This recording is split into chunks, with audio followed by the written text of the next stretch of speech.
Welcome back, everybody. We got a lot of baseball upcoming here at Athletic Park, and the big run starts here with a two-game series against the Regina Red Sox on a perfect Friday night. Blue skies in the air and blue jerseys on the field for the Medicine Hat Mavericks, who are in their baby sprays get-up tonight. It will be the blue and red Regina Red Sox who come into town, and this is a rivalry that dates back a while. We talked about it with the Moose Jaw Miller Express. They're 1A.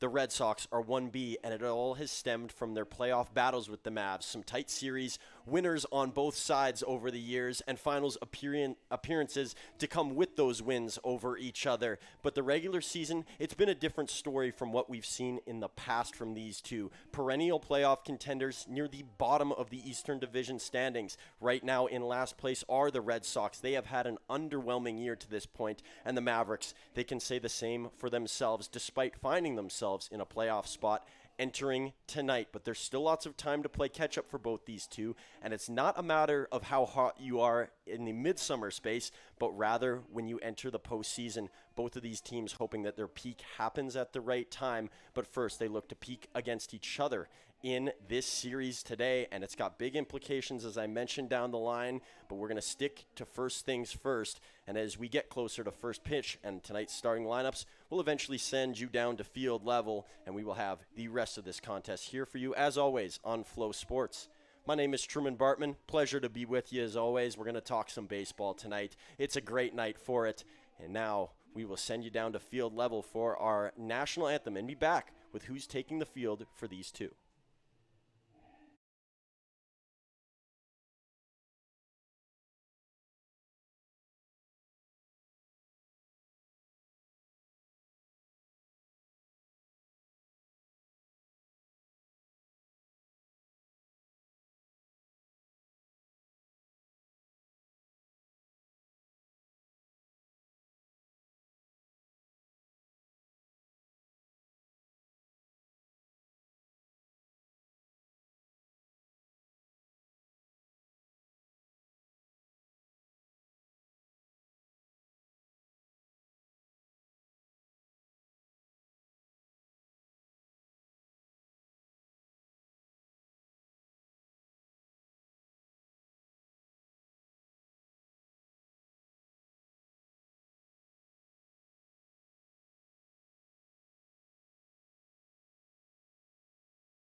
Here's tonight's starting lineup for the Medicine Hat Mavericks, presented by Fortis Alberta, and it is Evan Morrison who will be leading off again tonight for the Mavs. Blake Dale next to him over in left field, Frankie Giacalone over at first base, Carter Roth at second, Nick Hill making his second appearance of the season for the Medicine Hat Mavericks. He'll play again tonight at third base. He's already gotten the home run and a hit out of the way in his first game, those two milestones fulfilled in a game against the Moose Jaw Miller Express, in which the Mavericks ultimately did not end up winning. Johnny Volcano, very solid in that game as well. He'll be over at short. Eric Calder, a bit down the lineup tonight, but his impact always felt. He'll be DHing. Jamel Chabot is behind the plate. Adam Volcano in right field.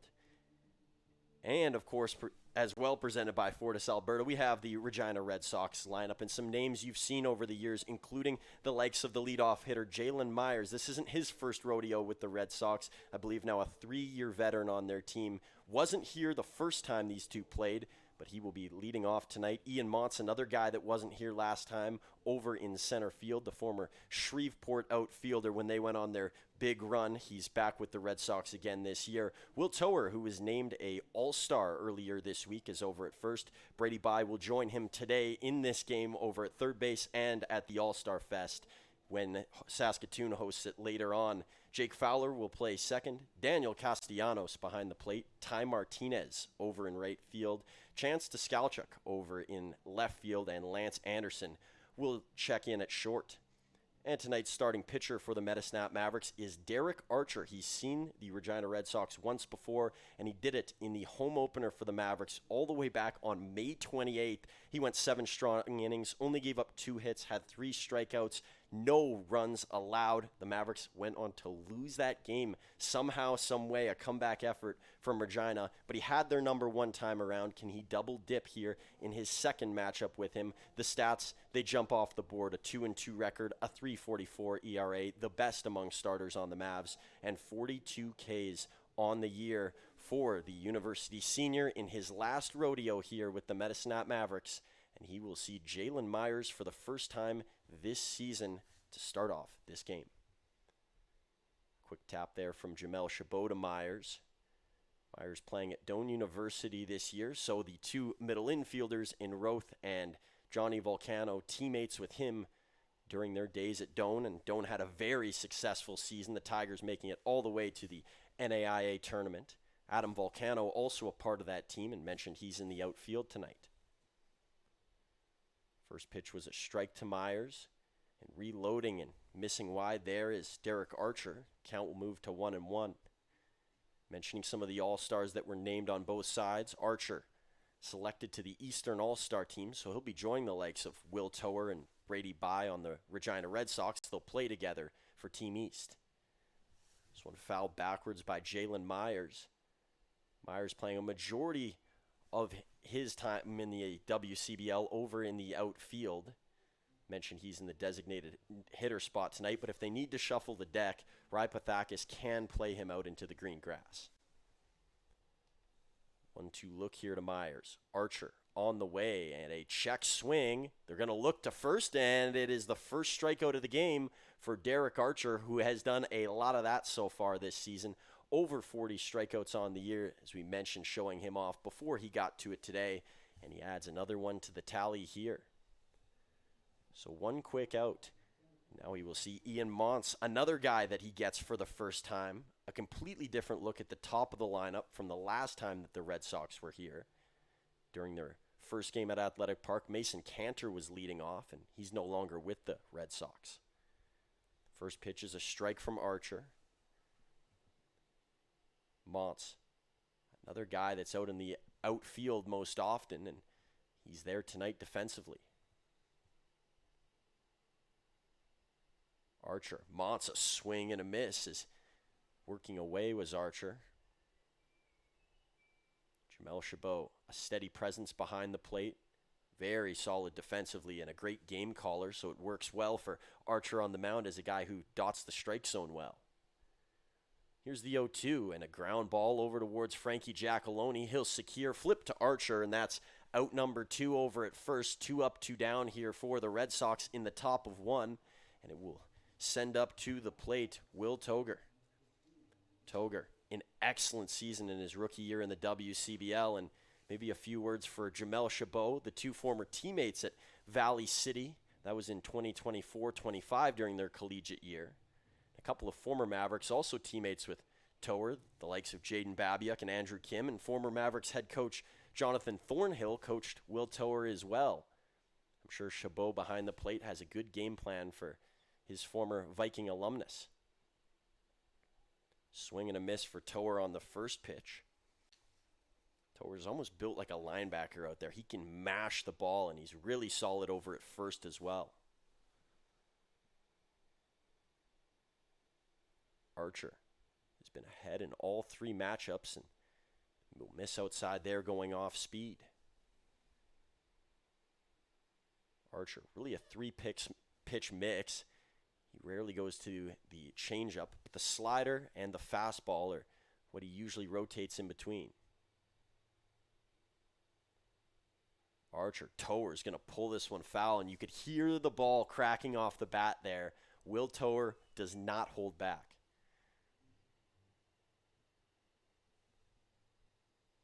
1-2 here to Toer.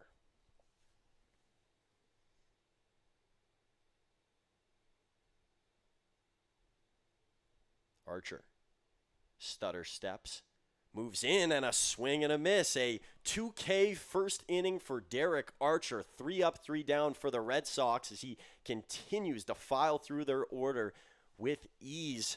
What a beginning to this day for Archer. We'll see the Mavs bats for the first time in the bottom half of our first inning. All zeros through the top.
Derek Archer, an easy first inning, and to his standards, well, he lived up to his standards in the first. 2 strikeouts, a 1-2-3 look, and now let's take a peek at who's on the mound tonight for the Regina Red Sox. It is David Canning Henslering who will get the start.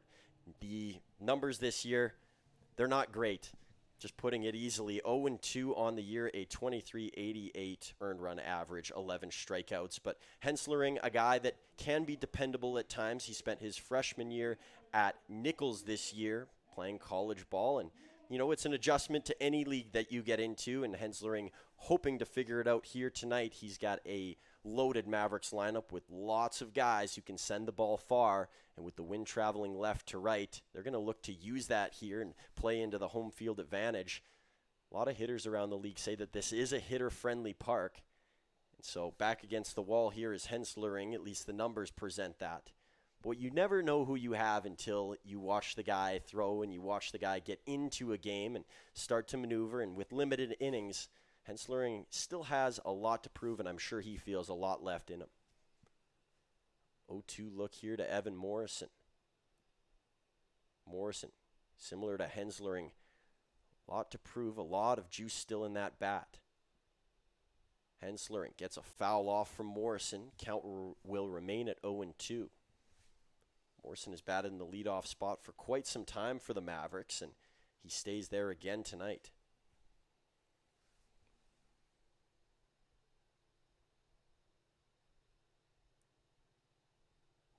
Henslering gets it on the outside corner, and a strikeout to Evan Morrison, 1 down here. So matching Derek Archer, who was on the mound before him. Maybe the mound's full of strikeouts tonight. You know how much I love a pitcher's duel. I've talked about it extensively throughout a couple of these broadcasts. Home runs and hits are nice, but when 2 pitchers are rolling, there's almost nothing prettier. And Blake Dale has felt the wrath of many pitchers recently. He's looking to get back to what he did in the earlier part of 2026. He was named an All-Star recently, and his play in the early part was a big reason for that as he gets hit on the shoulder, and Dale shrugs it off. He's not taking his time at all as he heads down to first base, and the Mavs will have one on in a way that they probably didn't hope would transpire in that form.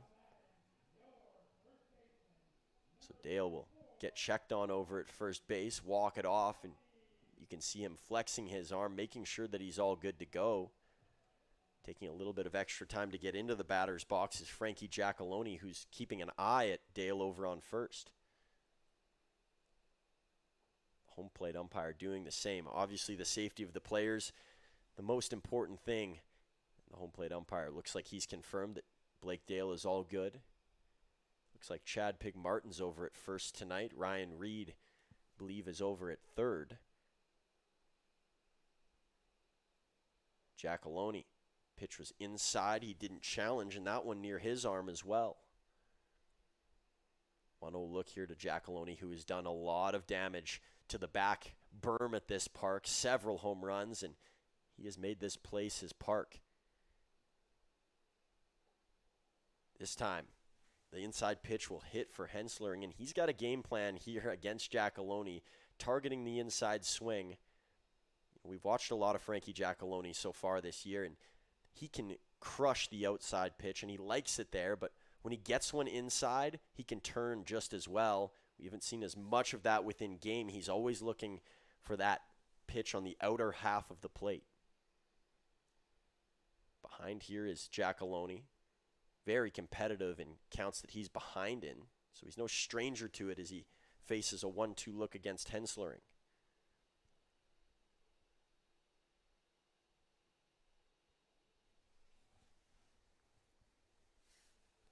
Henslering, Dale's going to go. A swing and a foul off by Giacalone, so Dale will be sent back to first.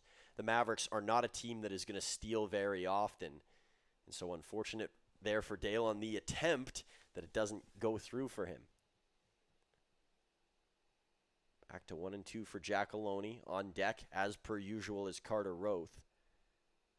Mavs scored a couple runs in the last game they played, last first inning they played here at home against Moose Jaw, but they were playing from behind almost immediately.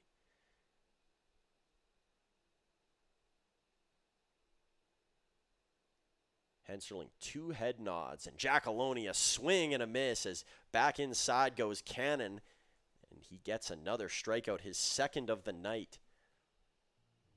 That'll bring up Carter Roth.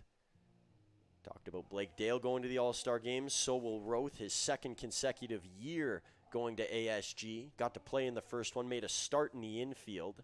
Several at-bats throughout the contest in Okotoks, which ended up being shortened because of the bad weather during that day. Lots of rain later on, innings 7 through what would have been 8 and 9.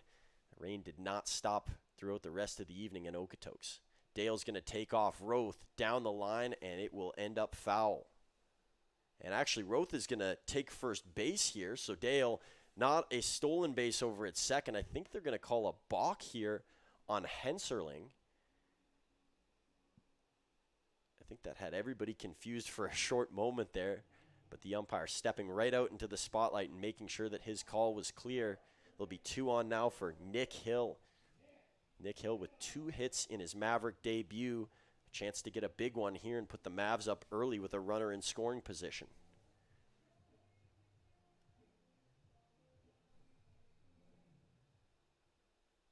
Henslering will wait on Hill. First pitch to Hill and a swing. Did he go through? I believe that this is going to be called a strike. It looked like he went all the way. Home plate umpire put his arms up. Didn't get a definitive call, but it'll be 0-1.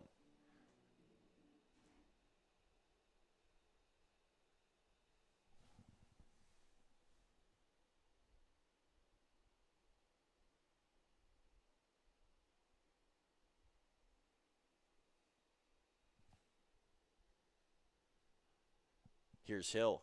Ground ball over to second. Should be playable at first. Toger will take it, and that is out number 3 here in the first. So zeros on both sides. A little bit of traffic on the base path for the Mavs as we move to inning 2.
Archer, second inning of work here on the mound as he bounces the first pitch in. Facing a lefty, goes with a changeup look and unsuccessful to Brady By, the two-time All-Star, former WCBL playoff MVP, home run derby contestant last year, did not claim the win in that event. Archer back to him. This one poked over to left field, playable in left, and the catch is made by Blake Dale for out number one. I've heard through the grapevine that some of you out there could be experiencing technical difficulties. If you're not with us right now, hopefully your systems get caught back up. We're still trying to figure out what's going on in that department. If not, glad you could join us for a second inning of play here from Medicine Hat. 0-0 so far. It looks like it's a flow wide issue, so hope things get handled. But we'll call the game as such here, as it's a big swing and miss. Attacking off the first pitch is Jake Fowler. We've seen Fowler pitch so far here this year, so he's got a bit of the Ohtani look to him. Can switch to both sides, and he was really good when he came in to relieve in the game. Gave the Red Sox a chance. They ultimately came back, so his work didn't go unnoticed when he was on the hill. Now, can he do it with the bat, as he'll swing and miss at the second pitch from Archer, who is locked in right now. This is a hungry Derek Archer. You know, he's had a lot of success, but every baseball player will tell you that they want more. They want to reach that next level. And who knows what that next level is for Archer with the way he's played. The 0-2, and it's fouled off by Fowler. Into attack mode again goes Archer. Daniel Castellanos on deck. He joined the Red Sox late last year, really for their playoff run. So he has a ring on his finger, one of the many champions that rejoined Regina for the 2026 season. Archer, the 0-2, and it's at the forehead of Fowler. Rolls right back to the front porch of Chabot, and he'll send it back to the mound. Archer will regroup after a bit of a wilder pitch.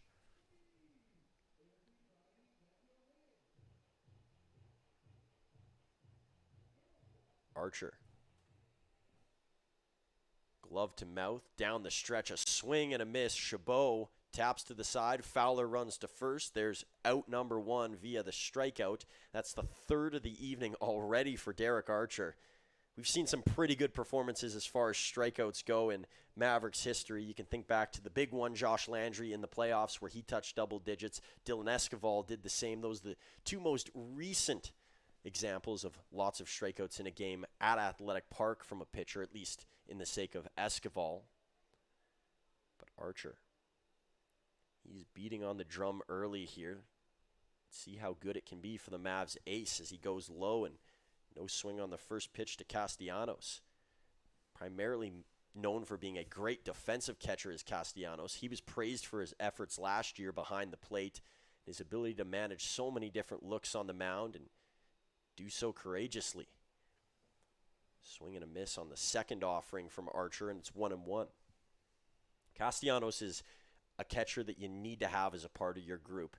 It's nice to have a guy who can rake, but it's even better to have a guy who knows his role and defensively you can plug in at any time. Swing and a miss there from Castellanos, and now he's behind 1-2. Longer break here from Castellanos. He didn't get into the action the first time these two teams played here, so he's a newbie to the matchup at Athletic Park as well. Did play here a season ago, and he strikes out. Derek Archer mowing down Red Sox batters, and another one added to the list. It's Daniel Castellanos, the latest. A picturesque 2 innings here from Derek Archer as we move to the bottom half of the second inning here on Flow Sports. Happy you could join us tonight for the action from Medicine Hat.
the bottom of our second inning here at Athletic Park. 0-0 so far. Mavs will get their second run at the plate here, and not run as coming in to score, but their second chance to bring in some runs. It'll start off with Johnny Volcano, who has had his best year as a Maverick so far. I was about to say in red and white, but that wouldn't apply directly to what the Mavs are wearing in this game with their new edition Baby Sprays jerseys on, but a batting average around the 330 mark. He's not going to blow you away with home runs, but he does find a way to slap in hits and timely ones.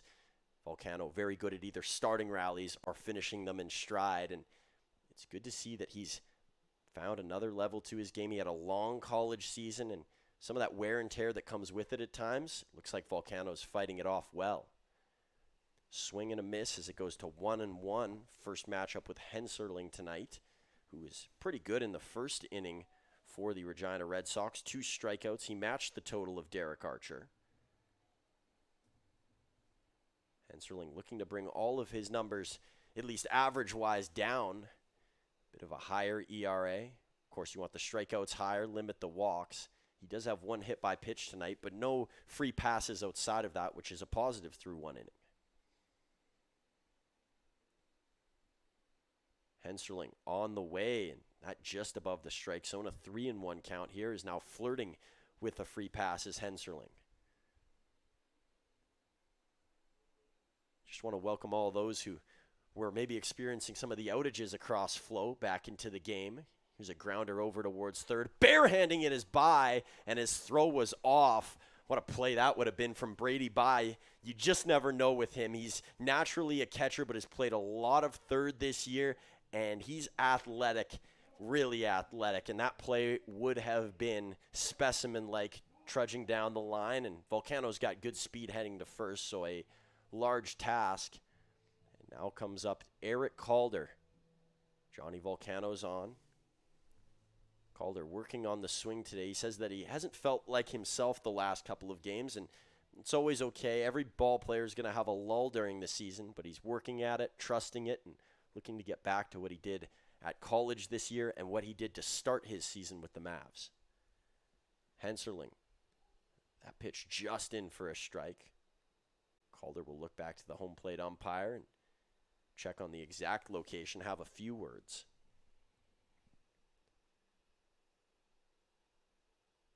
Henserling. A narrow stance as he eyes down Calder. Calder, another one that hits that outside edge, and that's knowing your matchup if you're Henslering here. Not challenging the first time was Calder. Why not go back to it if you know that you can get to that spot?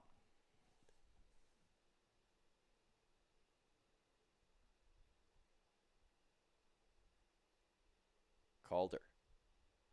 Waits, low pitch, good block behind the plate by Castellanos. Talked about his defense. There it is on display. There's not a lot that gets past Daniel Castellanos.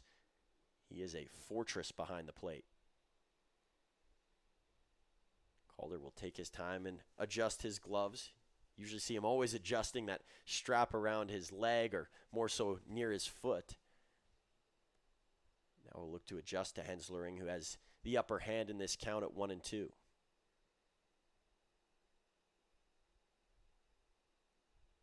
Henserling, just a tad high, and he was hoping to get the call. Instead, it'll be 2-2.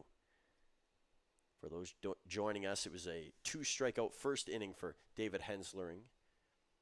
Entered below 20 pitches, so a quicker first as well. You want to keep the pitch count down in the early innings, let yourself work into the back half, preserve the bullpen. Of course, there's back-to-back games between these two. If you can save off some of your better relief arms for tomorrow, that's obviously the hope.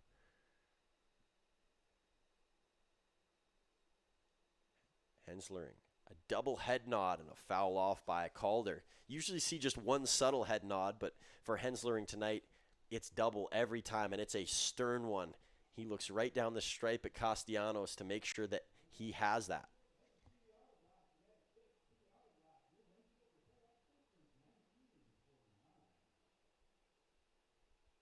Calder takes his time to get back to the plate here. Looking to visualize a hit with Volcano over at first and keep things going along for the Mavs. Here's a grounder over to third. By turns to second. Chance for two. Fowler to first. And the double play is made by the Red Sox. Great work by Brady By. He had to go backwards and take an interesting route to get there, but Fowler was on time over at second, and that made the play seamless. And Toger, the finishing touch over at first.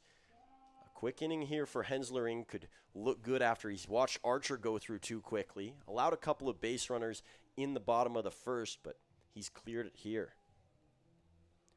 Jamel Chabot for the first time tonight. With the home plate getting cleaned, it'll be Chabot and Castellanos who exchange catcher's notes with each other. Of course, they don't want to spoil anything about their pitchers. Chabot has been in and out of the lineup all year long. He's a guy who can play every day. It's just been the availability that's been the question so far, as one's going to miss inside to Chabot.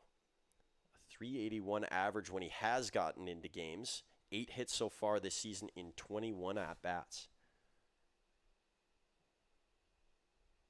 Henslering, Chabot. That inside half has worked well for Henslering today. He hasn't really gone outside to any of the right-handed batters down there, and to the lefties, he's worked away.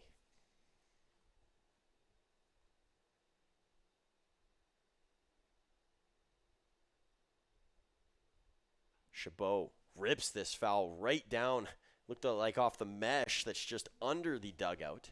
Of course, the railing over there, and I wouldn't call it barbed wire, but it is a strong fence. There's not a lot that can get through, and you don't have to watch out for your knees when you know you have protection in that area.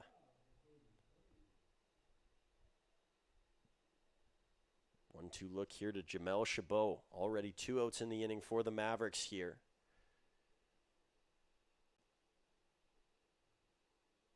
Henslering. Fouled off by Chabot. It'll go towards that big tree. It actually caught a part of the stands, but nobody's sitting in that sunny far corner. The right-hand side, at least from my perspective, is not favored by fans. It's from the middle to the left that people like to gather right under the rooftop and stay out of the sun, especially on nights like tonight where the sun, it's beaming. Chabot, a swing and a miss. Off speed from Henslering. We've got a pitcher's duel through 2. And how about that? From a guy whose numbers say he shouldn't be able to, that doesn't matter. Cannon Henslering living up to his name, even though he decided to go off speed on the last pitch. Maybe not all the velocity there, at least that time around, but it has been a great performance from Cannon, who's jumped right into it here at Athletic Park and has not missed a beat.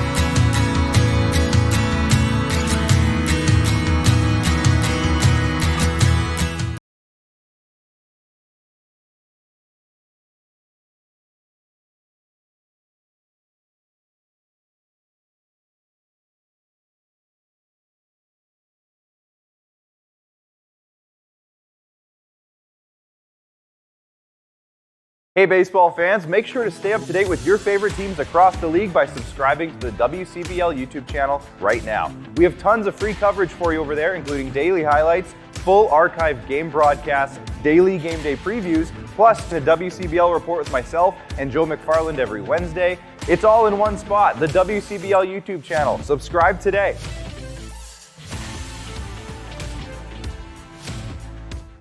Hey baseball fans, make sure to stay up to date with your favorite teams across the league by subscribing to the WCBL YouTube channel right now. We have tons of free coverage for you over there, including daily highlights, full archived game broadcasts, daily game day previews, plus a WCBL report with myself and Joe McFarland every Wednesday. It's all in one spot, the WCBL YouTube channel. Subscribe today.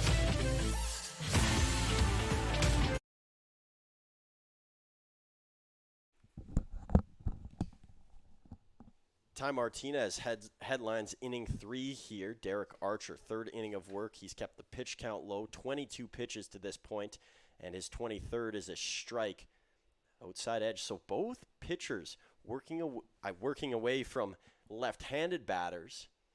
Henserling, of course, we talked about extensively how he's worked that inside on the righties, and another pitch that hits the outside part of the strike zone. 4 strikeouts already for Archer through 2 innings, and we'll keep an eye on the all-time ranks in terms of most Mavericks strikeouts in a game. We do have the records, fortunately. We got them before our stats were lost just before the beginning of this year. Here's one low in the dirt. Looked like a changeup from Archer. It'll go to 1 and 2. Of course, if you're looking for stats, you can find them all on the Ball Club's app, the official score of the Medicine Hat Mavericks and the rest of the WCBL. Of course, our score clock in-game is brought to you in part by Stringham Law.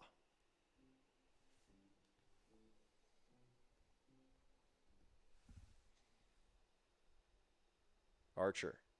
Head in the count. Martinez, ground ball. Giacalone fields it with his body, flips to Archer, who's on time. Great coverage over at first base by Derek Archer. If you don't hustle over there as a pitcher, plays like that can't be made. And the extra bobble from Giacalone, no problem when you have the speed that Archer does. Shows off some athleticism, and pitchers get knocked for that sometimes. Archer shouldn't be, and obviously putting it all together on that play. 1 down here in the top of the 3rd. Bring up Chance Deskelchuk to the plate, one of the younger players here on this Regina Red Sox team.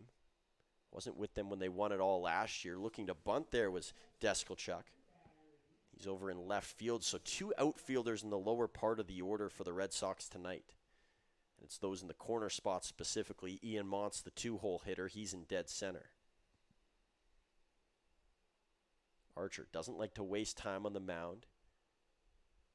He's already back up and ready to go, and he'll generate another swing here from Deskelchuk in a different way, obviously. No bunt attempt this time around for Chance. Guy that the Red Sox are really excited about. There's rookies who have super potential coming into this league, and he was one of those, a chance to break out early on. Deskelchuk will foul this over towards the tree. You love to see some of those young players who can grow within the league, and then those guys that stick around. You get the one-year wonders every once in a while, but you look towards Okotoks, a guy like Connor Croson or a guy like Brady Bye in this game. They played their entire collegiate summer careers here in the WCBL. Deskelchuk will foul that to the Mavs dugout. 0-2 here between Deskelchuk and Archer.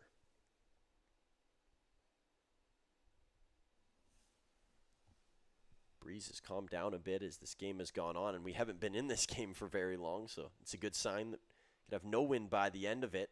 This one will carry up into the breeze. Could be a tough play over near foul territory. Volcano sliding, and he makes the grab.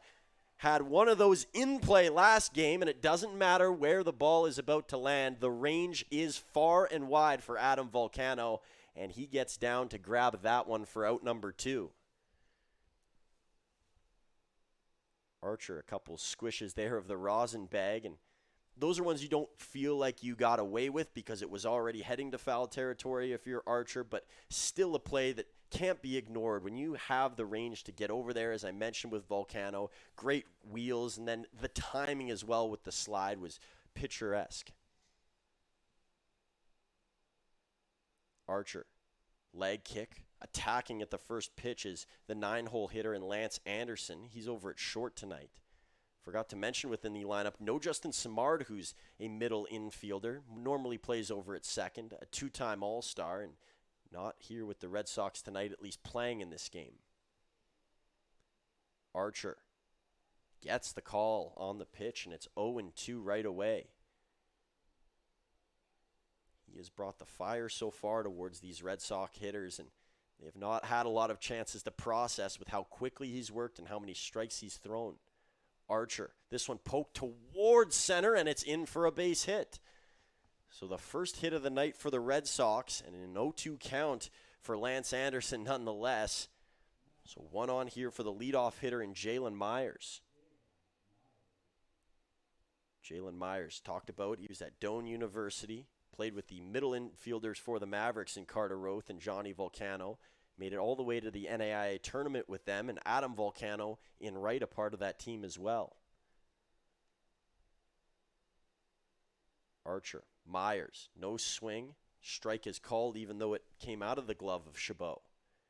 A long-standing member of this Red Sox squad is Jalen Myers. He's been on a couple of playoff runs with them, and last year as well, claiming his first ever WCBL championship alongside many of his teammates who he's returned with.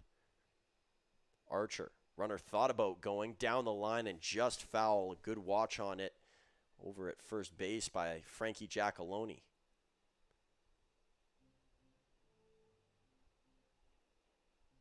Another 0-2 look here for Archer, who's looking to finish early on. He's looking to make up for the last start he had at home. Not that it was bad at all, or last start against Regina at home. He didn't get the win, and that's really what he was looking for. A bouncer over to Volcano. A tough play to be made. Giacalone at first. What a throw by Johnny Volcano. My goodness, sailing away, launching a perfect throw into the webbing. And he made Giacalone's day look easy at first base. That is as good as you will see. And Johnny Volcano, in a flash, delivering a perfect strike. What a way to end the top half of this third inning. Defensive dominance from Volcano, and we remain at 0.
Mavericks fans have been waiting a while to feel the Adam Volcano experience in full effect.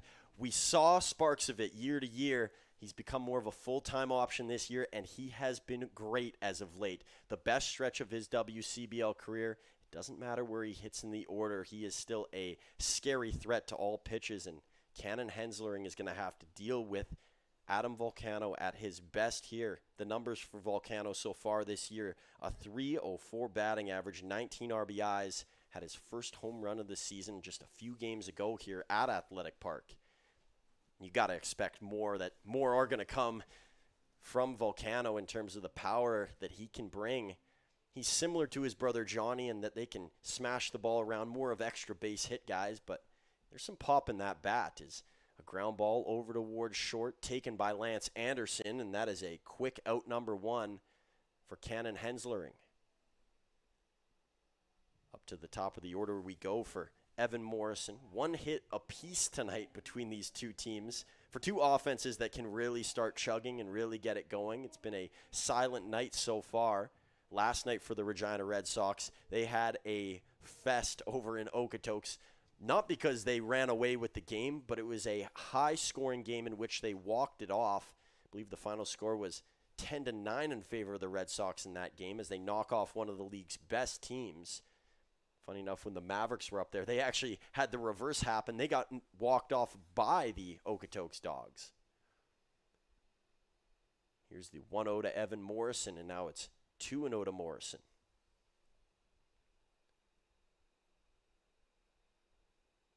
Henslering gathers 1 step in the Third pitch in a row that misses for Henslering, so he's in a sticky spot here against Morrison, 3-0. Morrison still looking to become a power factor on a more consistent basis for Medicine Hat. No swing there. Looked like Morrison was taking most of the way. For both sides, I think that's one of the biggest keys, consistency. Can they start to string wins together after a shaky start to the season? High pitch to Morrison.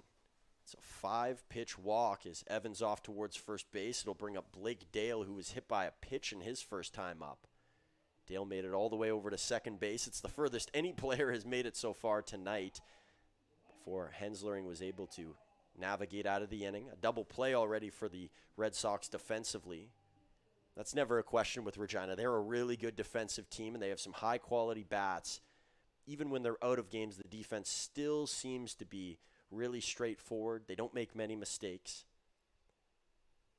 Pitch to Dale is a first pitch strike.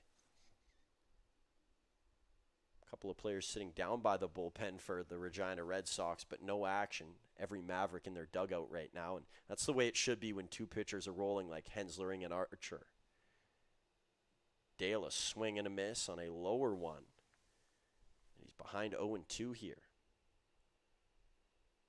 The average has dipped a bit for Dale, but he is the RBI leader on the Mavericks so far.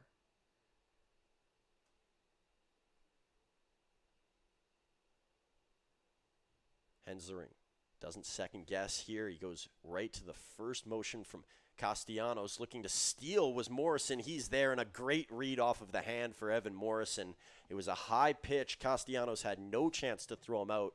And we talked about Daniel Castellanos. He's really good behind the dish. He's a guy who can gun a guy out at second. Morrison just saw that so well, and now the Mavericks have a runner in scoring position here for Blake Dale, and that is where he works his best.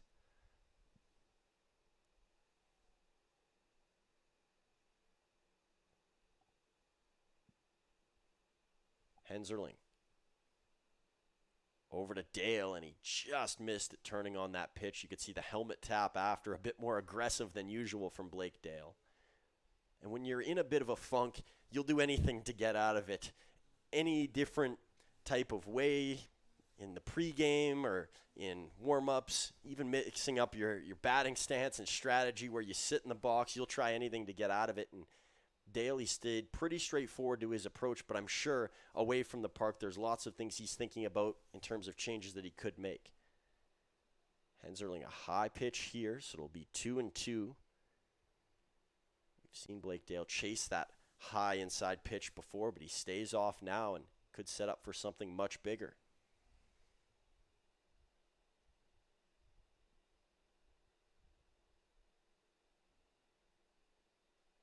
That one not even close. Evan Morrison, a free bag over at third base, and not prepared for it was by over there. I'm not sure he thought the ball was going to go that high and take that amount of time to get to the backstop.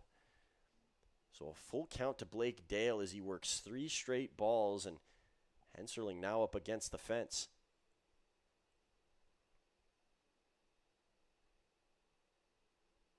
Dale, no rush here at the plate.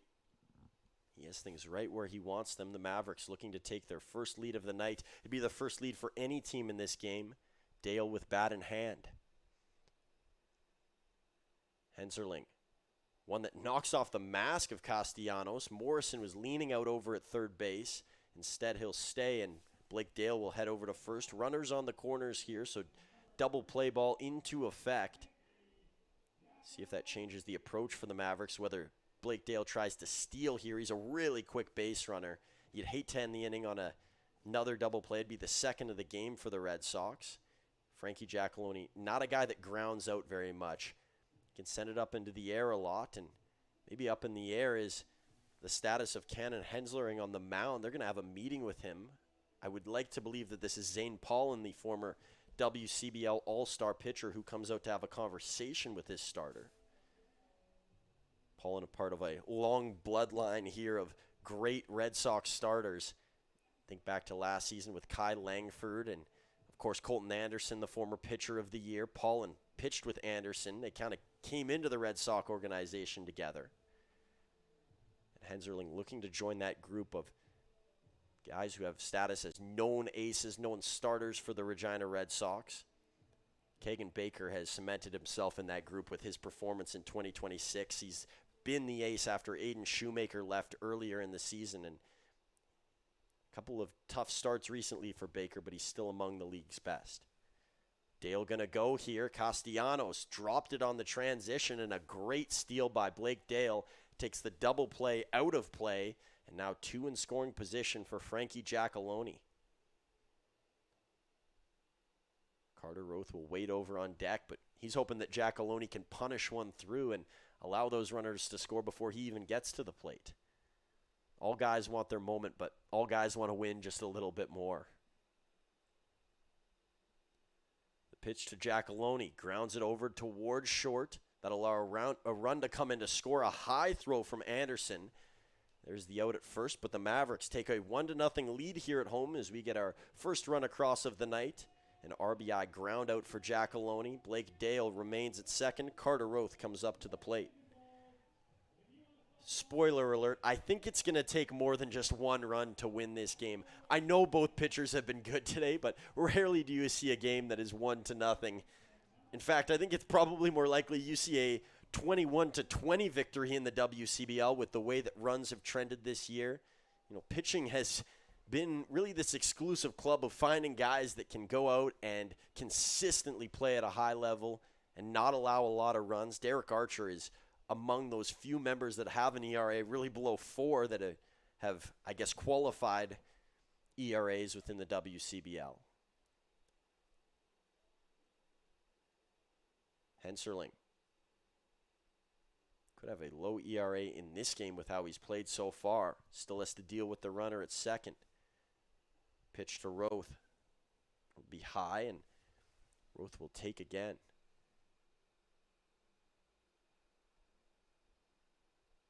Dale has really good speed. It's likely that Ryan Reed will send him if Roth is able to knock this into green grass. Henserling able to catch the bottom half of the plate, and that's a called strike. 2-1 as the home plate umpire flashing out the signals, and Roth will get back into the batter's box. Henserling, Roth, no swing, tossing off the mask was Castellanos. He has lost that a couple of times tonight, one off a ball hitting him in the chops, and this time he wanted a clear view at Dale over at second base. Maybe at the ball over at his feet. 3-1 to Roth. He doesn't need to swing here, but if it's something good, you know he'll capitalize. Henserling, Roth sends this out towards right center field. It's got great carry, back to the wall, and it bounces off the base. Roth heads for second. He'll stop up there. Dale in to score. It's a 2-0 Mavericks lead on the RBI double by Carter Roth. It's too easy for Carter Roth.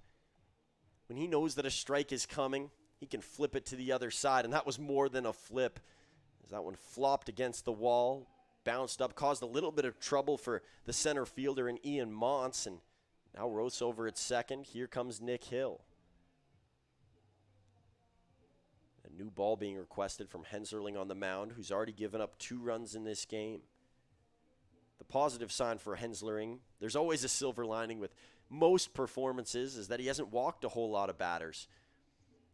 In fact, he's got the 2 walks so far, and those more recently, but it hasn't been some of the elevated numbers that we've seen prior. He does have more strikeouts than walks in this game, and that has been one of the issues for Henserling so far this year, is that strikeout to walk ratio is not his best.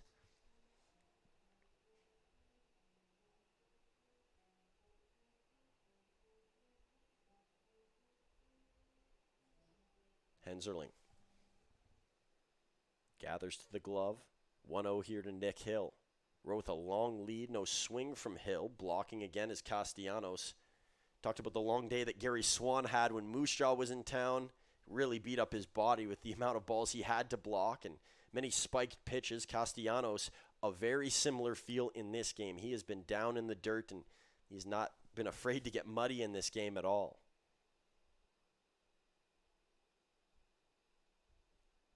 Checking the swing there is Hill. They're not going to look over to first base. Now they will. No swing is the confirmed call by the first base umpire. 3-0 count to Nick Hill. Nobody warming up in the Regina Red Sox bullpen. They have to feel a little bit of confidence when trailing against the Mavericks, especially in this park after the comeback they had last time, scoring all of their runs in the ninth. Hill pops this one up. Could be playable, but it's going to take a lot for Toer, and he lost it in the sun. And that pole may be causing a little bit of delay there for Toer as he looked back. It would have had to have been a back shoulder catch, and unless you're a wide receiver with two hands available, that's a really difficult play to make. 3-1 look here, Nick Hill, the newbie on the block for the Medicine Hat Mavericks. Hill 0 for 1 so far tonight.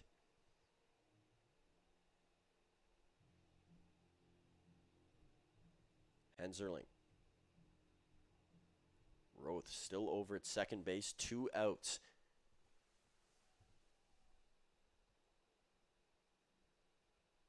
Hill awaits the pitch, a swing and a miss, and we're full here at 3-2.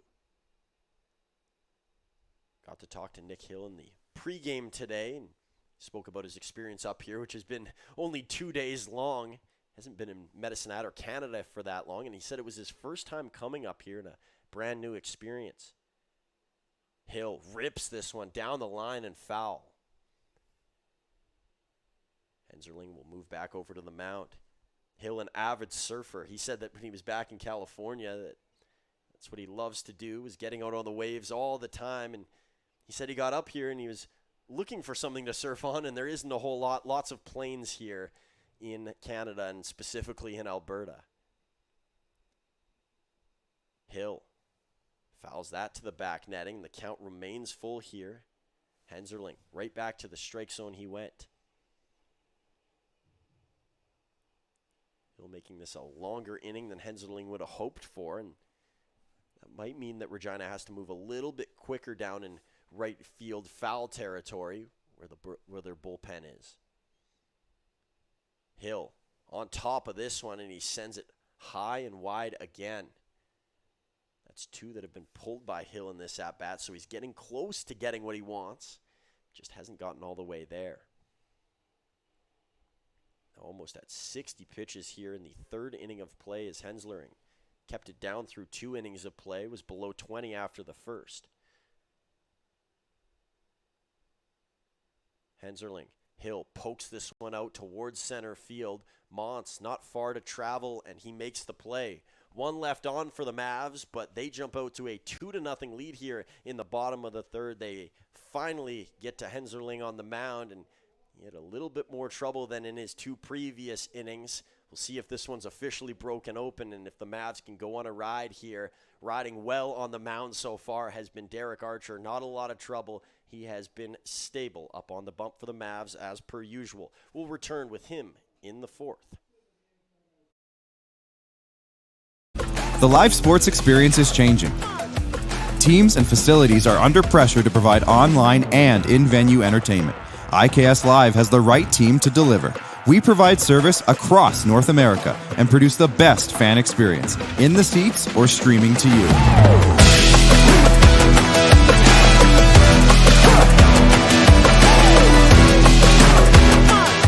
IKS Live continues to bring you the best. Have you ever wondered if there's one thing that connects people from across our province?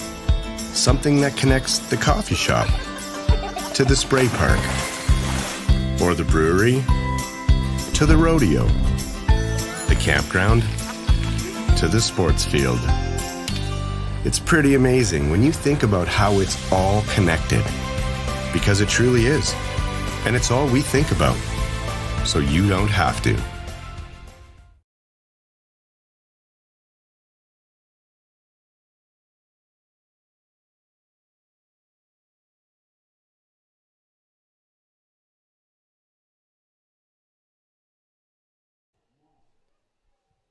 It's Ian Montz who will be the first batter in the 4th inning, and he had trouble against Derek Archer his first time around. So did everybody in the Red Sox order. At least that's what it felt like. What a day Archer has had already, and Obviously, he'd like to cap this off in much bigger ways, and he still has lots of innings to go, but the start has been promising for the Mavs ace. First pitch from Archer. A tad low, and so it'll be ball 1 to Ian Montz.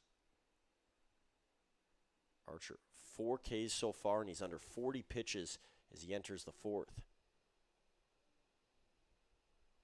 Montz, high swing and miss, and behind on that. He was chasing early, hoping for something fast that he could get to, and Archer didn't provide that.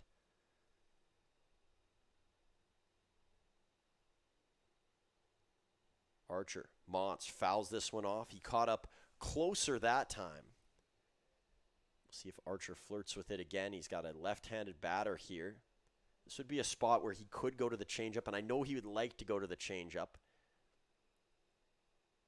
Here's Archer with the decision. Montz crushes this one up the middle, out of the reach of Johnny Volcano, and a perfectly placed hit for Ian Montz. Montz jumped right ahead of that. It seemed like he learned with that at bat. The first pitch that he saw that was a strike behind, caught up on the second one, and the third time around he made the best of it. And you just couldn't put a hit in any better spot. It's a long ways to go for Johnny Volcano, who's going to have to collect his breath over it short. So 1 on here for the Regina Red Sox, and there's been limited base runners so far for the Red Sox. Montz, a tall figure over at first. This one hit high over towards left field, all the way to the back wall, and it is gone. We are tied at 2 apiece, and it's a 2-run shot for Will Tower. There's a reason he's going to the All-Star game this year, folks. And if there is a guy that could be in the home run competition, well, Toger definitely could be a factor. He goes yard here, and the Red Sox, he didn't feel like they were out of it. I mentioned earlier, this isn't going to be a 1-2 or 2-0 game to end. Both these offenses have lots of firepower, and Tower, a mainstay so far this year, the Garden City member collegiately, formerly with Valley City. And in the city of Medicine Hat, he finds one into the berm. So no outs for Archer, a rare long ball given up for Derek Archer. I'm sure he was surprised as that one hummed off the bat, and now he has to see Brady Bye, who's caused all sorts of troubles for the Mavericks over the years, including a clutch hit last year to take the lead in Game 1 of the playoffs. Swing and a miss for Byes. He's quickly behind 0-2.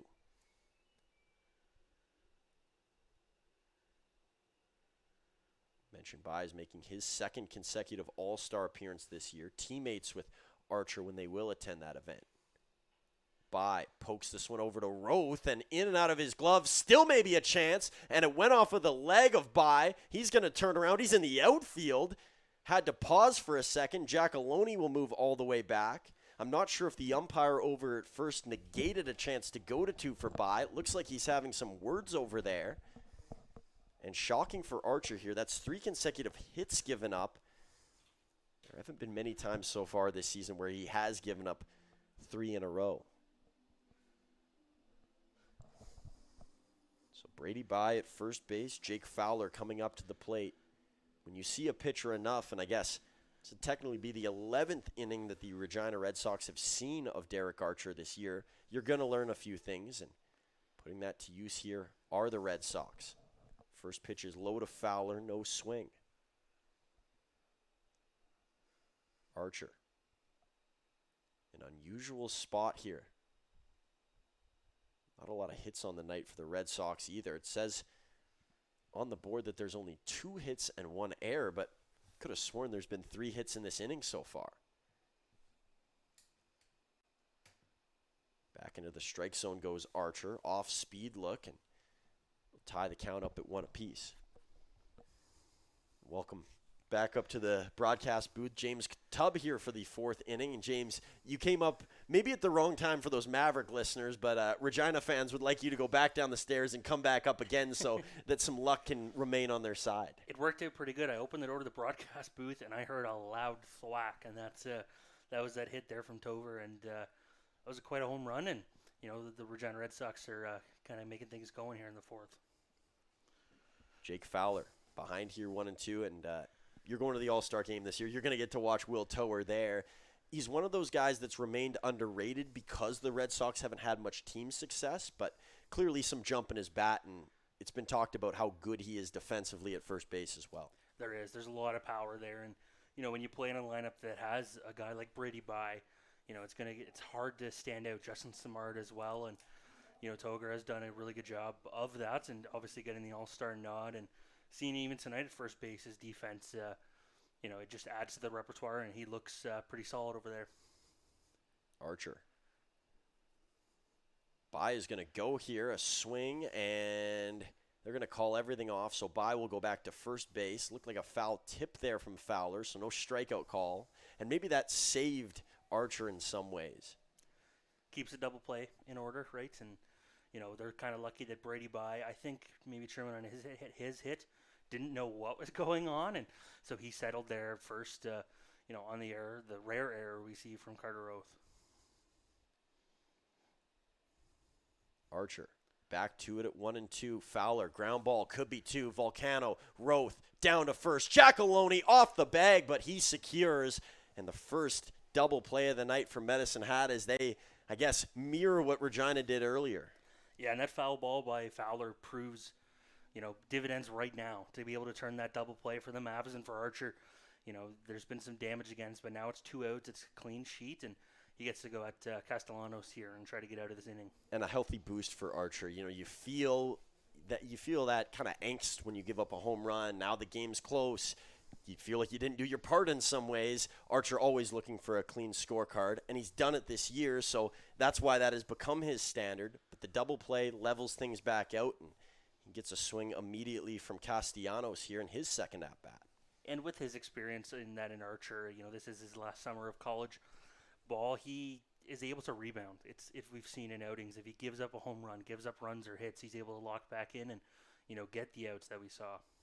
Yeah, demeanor never changes for Archer, and it's one of the special things about him on the mound. You just never think that he's shaken at all. Archer. The 1-1 pitch and a swing and a miss here from Castellanos.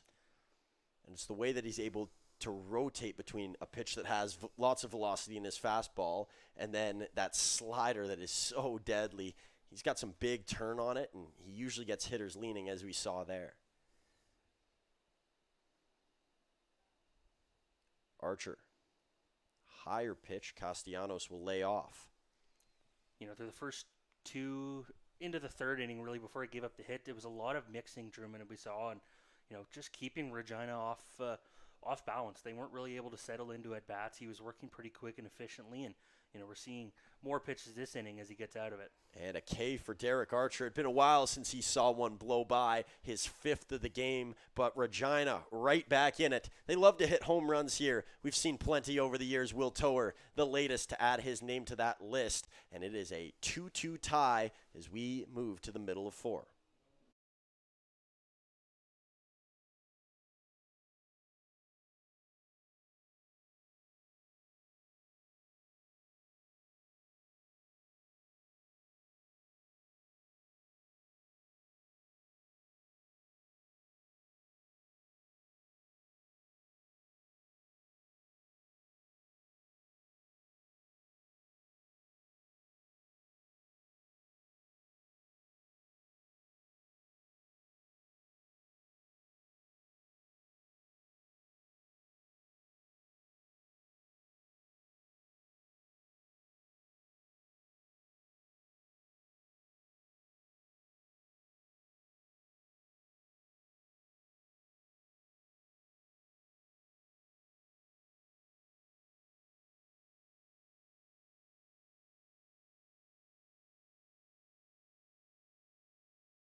Bottom of the fourth inning. It was the Mavs in the bottom of the third who got their first pair of runs in this game. Matching that are the Red Sox. It's going to be a good one. Talked about some of the rivalry battles over the years between these two.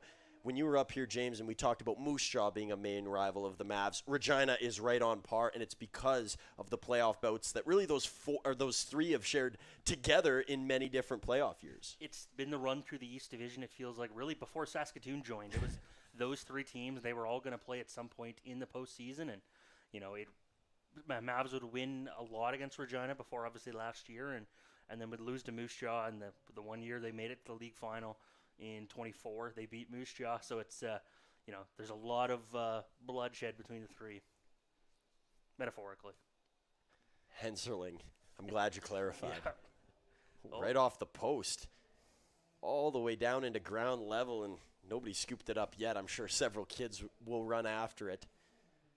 Speaking of some of those playoff series between the Red Sox and the Mavericks, Johnny Volcano, I'm sure, still in the nightmares of many Red Sox fans. Of course, it was a walk-off against them in round one, and one of the moments that Maverick fans certainly will never forget, and Volcano himself as well. It was a special start to that run to the finals, and just really set the tone for the way. Henserling. Volcano stays alive here. Another one into the stands. My goodness, the bleachers are taking a beating so far tonight. Volcano back to 1-2. There weren't a whole lot of Red Sox that were on that team that Volcano managed to beat. Brady Bye was one of them. Here's a flare over to second. Jake Fowler, an easy grab. I believe Brady Bye and Justin Simard may have been the only two guys. Xander Udi Singer, pitcher-wise. So 3, not a large number at all. It's amazing the amount of turnover you see year to year, right? And that's just, players find different opportunities. Teams want to find new players, but to have a guy like Johnny Volcano and, the players the Mavs have had return over the years, you think of, Tyler Vanesti playing as many years as he did, those guys, and each franchise has their own player like that who returns, and it's something special to the league. Henserling. First pitch to Calder is a strike. He's fooled him there a couple of times, got him looking, and Henserling back to the mound. You mentioned Tyler Vanesti. I got a funny story that I learned about him today that I'll share in a bit here, but we'll get back to Henserling and Calder first. Henserling, a high pitch. Johnny Volcano was taking BP earlier today, and he was down there chatting with a couple of coaches, and Ryan Reed was here last year, and he said, when I pitched to Tyler Vanesti in BP, the amount of pitches he took, he wanted one pitch. He was looking for one pitch the whole time, and sometimes he'd only get one swing in a BP round because if it wasn't his, he wasn't swinging. Kind of speaks to the discipline we saw and, the ability to hit at a high level we saw from Vanesti. Calder, another one on that outside half, and it'll be 1-2. Vanesti, similar to Calder, a left-handed hitter. And when it gets inside, it's usually gone, the way that both those players can turn on the ball, very similar to each other. Calder flinched there. He saw the pitch going to the far side, knew that the, zone tonight for the umpire down there is leaning that way, but a good job to hold off. It is, especially if you see two strikes on that outside part of the plate, and to be able to hold off on that puts him in a good spot here, 2-2. And a good challenge there from Henserling as well. Calder loops this one up center field. Montz should be there. Move forward. Nearly lost it in the air, but makes the play for out number 2. So 2 up, 2 down here for the Mavericks. It was a completely different last inning. Things were rolling right off the start, and they kind of hit a wall here against Henserling, who has not really relinquished. He had an interesting last, but he's got it back together, and the Mavs saw that from Archer to end the last inning, and Henserling doing a little here. Just seeing maybe get under. They're getting under it a bit, Truman. You see, Nick Hill, the high pop, foul ball onto the right side, and then it looks like Eric Calder just gets under that one, and, it dies in the middle of center field.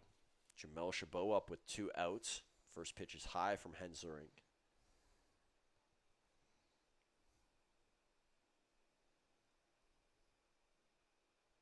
Henserling mentioned that he played at Nichols this year as a freshman, had an ERA around the 7 mark. There's a strike there to Chabot. but still the action is limited. In your freshman year, you're not going to play a whole lot of games. There's some established bullpens and, of course, starting staffs at many universities. And Nichols is a big provider here for the Red Sox. This one shot over towards left center. Montz will creep over, and he'll make the play. A 3-up, 3-down inning for the Mavericks. Is this game already in the 5th? James, we haven't had a lot of fast games. This seems like a bit of a miracle. You said it maybe a little too quick. Oh, I know. Yeah, it might slow down here, but no, we haven't. It's been a pitcher's duel in some respects tonight here, and a pretty efficient ball game. A fast game, a slow start to the season for both these teams, and we have the numbers and the records for you. Would you have guessed, James, coming into this year that both these teams would be below 500 as we're at the midway point of this season? No, you wouldn't have expected that, and I think that goes a lot to credit to Swift Current and Weyburn and what they've been able to do, and the 57s and Beavers. The last couple of years just struggling to find wins and staying in the standings as the year goes on. This year doing a really good job of finding wins, and Weyburn in a playoff spot right now, Swift Current above Regina, so they're still in the fight, both of those teams, and I think that's a big part of maybe where the Mavs are and the Red Sox are not having the same amount of wins we usually see at this point of the year, but and also Saskatoon and Moose Jaw have done a good job. So it's a bit of a different year, a unique year, I would say, in the East Division, and I think in a better way for the league, have more parity we're seeing in this division, and maybe things will, I think things will even out as the year goes on, and we'll see both teams above 500. I think if you were to ask a lot of frequent watchers of the WCBL which Weyburn team on paper would have been better, last year's or this year, I think a lot of them would have said last year's. They were veteran-riddled. I thought it was one of the best teams that they'd put on, at least in the past couple of seasons, where they've really struggled. And this year they lose a lot of those pieces. You lose Ian Heck, Owen McConnell, Noah Brooks, Joe Hart, and they come into this season, I think the expectations were lower. They've blown right past them. And for Swift, I mean, they've just been picked over by a lot of their guys leaving. Obviously, the losses of Murdoch in the past, and then they lose the Ayelas this year. And they have seemed to be competitive. Jake Hiramoto and Keegan Noller, their emergence has played into that. You want a balanced league. You obviously hope for it. I just think that the timing is kind of peculiar because last year I would have felt a lot better about the rosters, at least on paper. I agree. I think Weyburn looked on paper, as you said, a stronger team than this year, and I think that's just an emergence of some of their players. To have a guy like Ryan Dauphin not come back to the middle of the year and Weyburn have success before then is a big, credit to the Beavers and their scouting staff in the offseason. Archer, first pitch, and I'm not sure who scouted him, but what a find. There's some guys, Ryan Reed put it best, there's guys that will fall through the cracks, and you don't really know how they ended up in this spot. He alluded to both Derek Archer and Carter Roth as guys who have. This one stung towards left field. Ooh, very close as it was walking across the tight rope down and left and just foul. Lands on a shadow, too. That's a tough spot. And, credit to crew chief Ron Suchak out there behind third, picks that up and, gets the call on the foul. Someone made a good point to me earlier. We're used to seeing Ron Suchak always behind the plate. Notice that he's been more over at third and first this year, and I think he's done a really great job in those spots when he has at least come to Athletic Park, and we've got to watch him. Archer gets a ground ball, and Roth, for the second time in this game, makes a defensive mistake that he'd like to have back. A rarity, and maybe it's just that adjustment. Going from third to second, he hasn't got a lot of reps there, at least in the WCBL this year. No, he hasn't. It's been mostly third base, for the Doan Lion or Doan Tiger, pardon me. And you're getting your sports family. And Tigers mixed up. But I think there'll be an adjustment for Roth, and I think he'll find his spot there. It looks like he's going to be at 2 most of the season now with the emergence and with Nick Hill coming in. Chance Deskelchuk up to bat. Deskelchuk bunted, or at least tried to bunt, in his first plate appearance, the first pitch he saw. And if it's not working, you're not swinging it well, usually you'll go to that. Here comes the bunt from Deskelchuk, and it's going to go foul. That's the right place to do it. Move the runner over to second. It'll only be 1 out. And if you feel like you're struggling, it's one of those situations that works for a struggling batter. Way to help the team, right? If you're not, if you don't think you're going to be able to get a hit, do a job, move a guy over, and let the rest of the team carry the torch. Archer Look over towards first base. You can't ask for a double play every time, but this could be an opportunity. Bouncer to Roth, flip to Volcano, spinorama down to first. Oh, stylish from the Dome products, and it's Frankie Giacalone who gets the extra touch at first.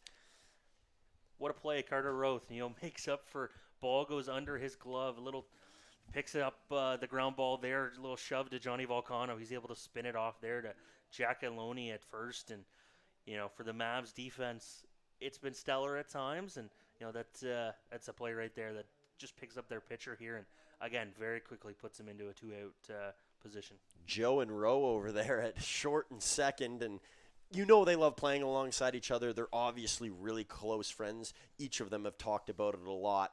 They say we just love playing with each other, and for Roth, he said, I couldn't imagine not playing with a Volcano. I need one of them around, and it's part of the reason he came back to play for the Mavs is getting to play alongside his buddy and Johnny.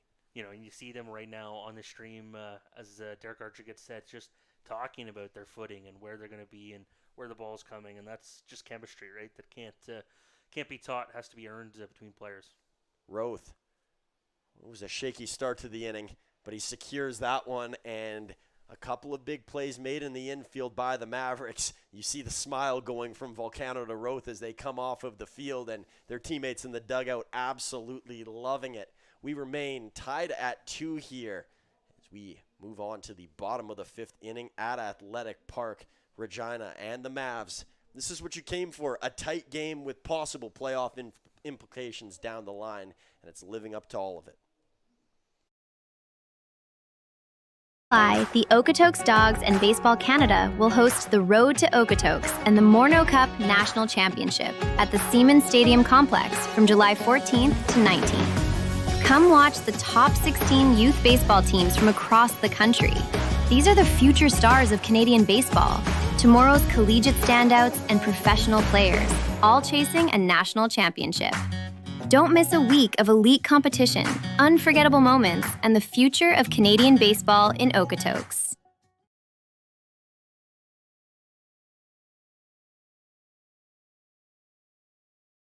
For over a century, we've been more than just lawyers. We're your neighbors, your friends, and your strongest advocates. With locations across the prairies, we're everywhere you are. Stringham, your local lawyers.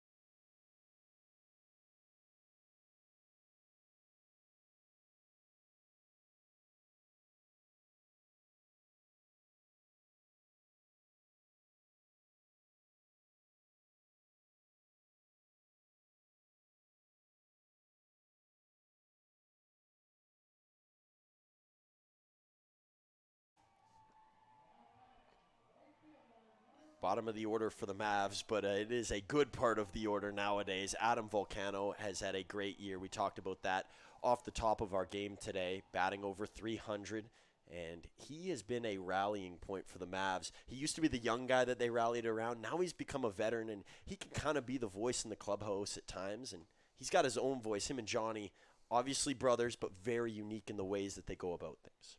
They are, and I think it's just the age difference. Johnny Volcano maybe leading by example and also by voice, and I think Adam just maybe a lighter touch and is be able to just keep things light. Into the dirt, so it'll be 1-1. Young Mavericks affiliate catcher who we haven't seen in a game yet, but he's caught a lot of bullpens. Ethan Chenard said, I've just loved being around Adam Volcano. He's been so good to me and welcomed me, and I always look to him for advice. Volcano, a swing and a miss. He'll shake his head at that one.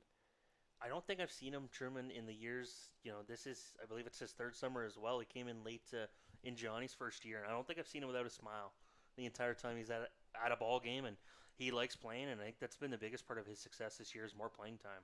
Volcano, grounder over to third. Took a while to get to Brady Bye. Over to first, and it's in time. You never know how it will go off the apron. And Brady Bye managed to get right into his mitt, and he delivered a good strike. He did, and that was close.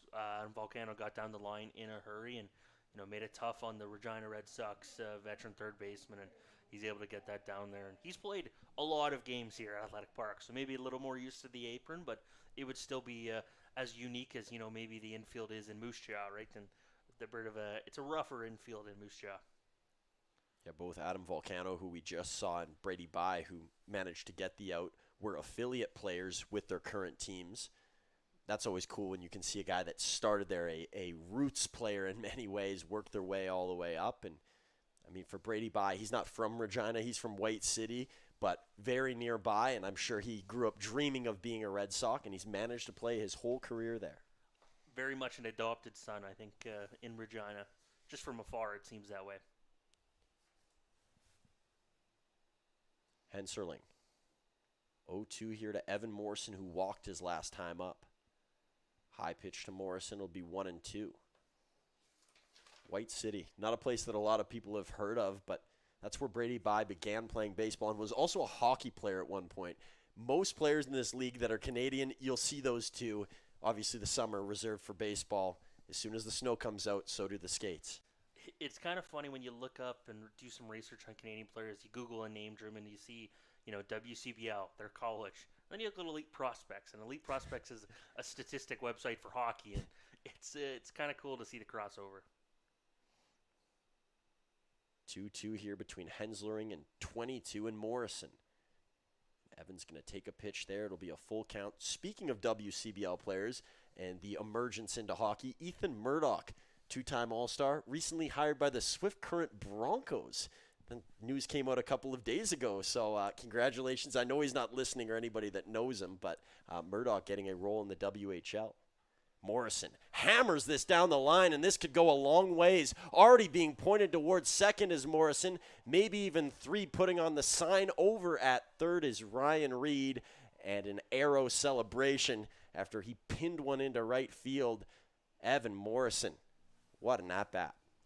That's a nice hit for Morrison, just to get that kind of a contact, and as you mentioned, walked in the last at-bat. Was able to hang off and stay back on that third ball that was outside. We've seen him, the Regina Red Sox pitcher, get lefties on that. Henserling's done a good job of that, and Morrison able to turn on the full count pitch, get it down the line, and have a one-out runner in scoring position.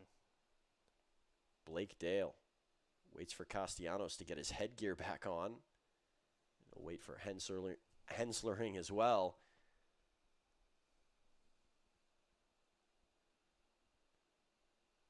Henserling. First pitch strike to Dale. Some movement going on in the Red Sox bullpen. And we'll gather some more information about what's going on down in that end of the ballpark in a second, but Henserling still on the mound. Cannon Henslering gets a strike there to Dale again, so he's ahead 0-2. Things just have not been working Blake Dale's way recently, but he's getting really close. You can feel it in his swings. Looks like it's Quinn Boreen who's getting in some soft toss down on the right-hand side. Henserling. Dale, a swing and a miss as he worked him down and outside, and that's been Blake Dale's kryptonite recently. James, how do you break a slump when you're in one? I know that's a tall question and something that Blake Dale, I guess, is yet to figure out, but what are some keys that you think some of these players go about when trying to reach back up to their former level? It's tough. When you're in a slump, you want to try to make up for it with one swing, right? And you see that from teams that are down by a lot. You want to make up for it as quick as you can, and it's not going to come in one swing. So, for Blake Dale, whether it's keeping it simple, just try to the other way. We see a lot of pull from Blake Dale. Maybe it is as simple as try to hit it into right field or just make contact and, let the power come when you've found that swing. Or, it's really easy to try to say what he could do, but, that might be the easiest thing is just kind of keep it simple. I'm going to pull at one of the words that you dropped there, power. Frankie Giacalone, probably his middle name, and I think he might share that middle name with Will Toher and, of course, Brady Bai on the other side. Man, we got some power threats in this game tonight. This is as close to a home run derby as we're going to get, and that one awfully close to Giacalone's arm as well. It is. There is a lot of power in this game, and even, we saw flashes of it. Wednesday night here was Nick Hill, and there looks like there's a lot of power there. We'll see. I think he's only 4 or 5 at-bats into his WCBL career, and it's fun to watch, right? People like the long ball. Henserling. Giacalone, swing and a miss. He wanted that pitch. You could tell by the aggressiveness on the swing. Evan Morrison still over at second base. The Mavs trying to take the lead here. Giacalone very capable. Morrison enough speed as well. A single would probably score him there from second base. Henserling. Low pitch. Good play by Castellanos. Really liked his performance tonight. I've talked about it a couple of times, how good he is defensively, but he continues to show that, and obviously the proof is in the play, and he's provided that here tonight. He does. He's able to block that one and almost crab walk over to it, keeping his eye on Morrison, and if he has to scramble and try to throw it down to buy at third or not, and keeps it in front, and it's an 0-2 count. This will be pitch 91 for Henserling. And they're going to say that hit Giacalone, so he'll go over to first base. Still 0 for 2 on the night is Giacalone. He'll take the free pass, and it'll bring up Carter Roth, 1 for 1 on the day, and a key hit last time up. He helped the Mavs take a 2-0 lead.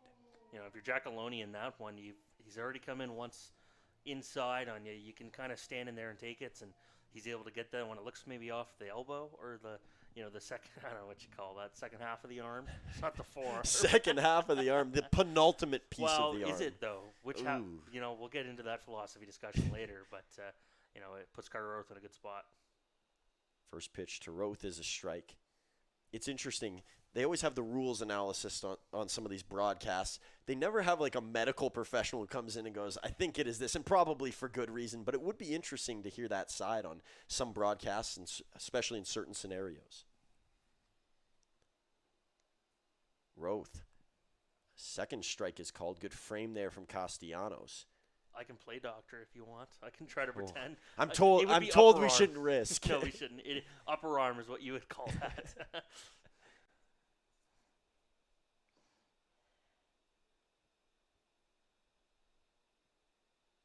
Henserling.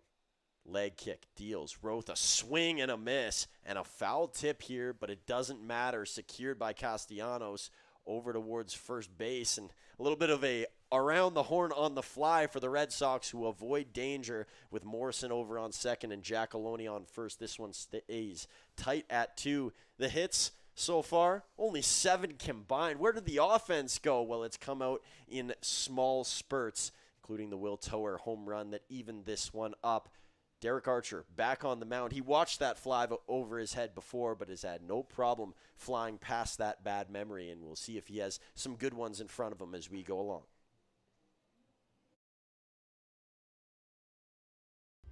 For more than 40 years, we've been there, helping Canadians find the extra space they need to grow and to create new memories. Sentinel Storage. Buy Canadian, store Canadian.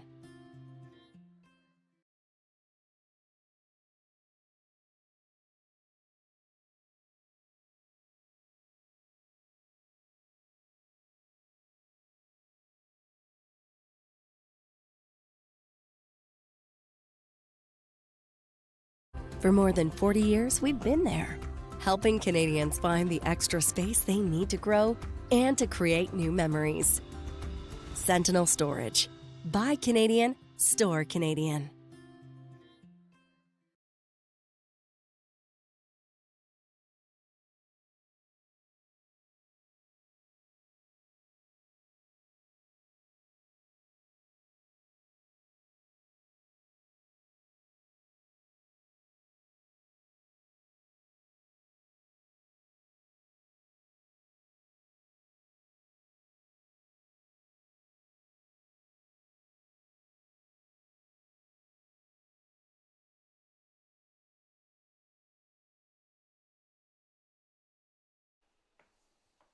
It's the veteran Jalen Myers who will begin the top of the 6th inning for the Regina Red Sox. So in a good spot in their order. If they can get the first couple of guys on, Montz will be on deck. If you can get those two on, you like it, knowing that Tower's coming up after, and then obviously to follow Brady by.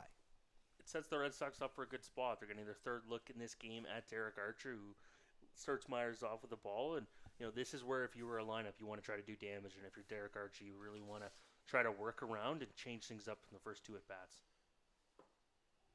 Strike to Jalen Myers. A late call there from the home plate umpire, but I believe from my vantage point that he was correct.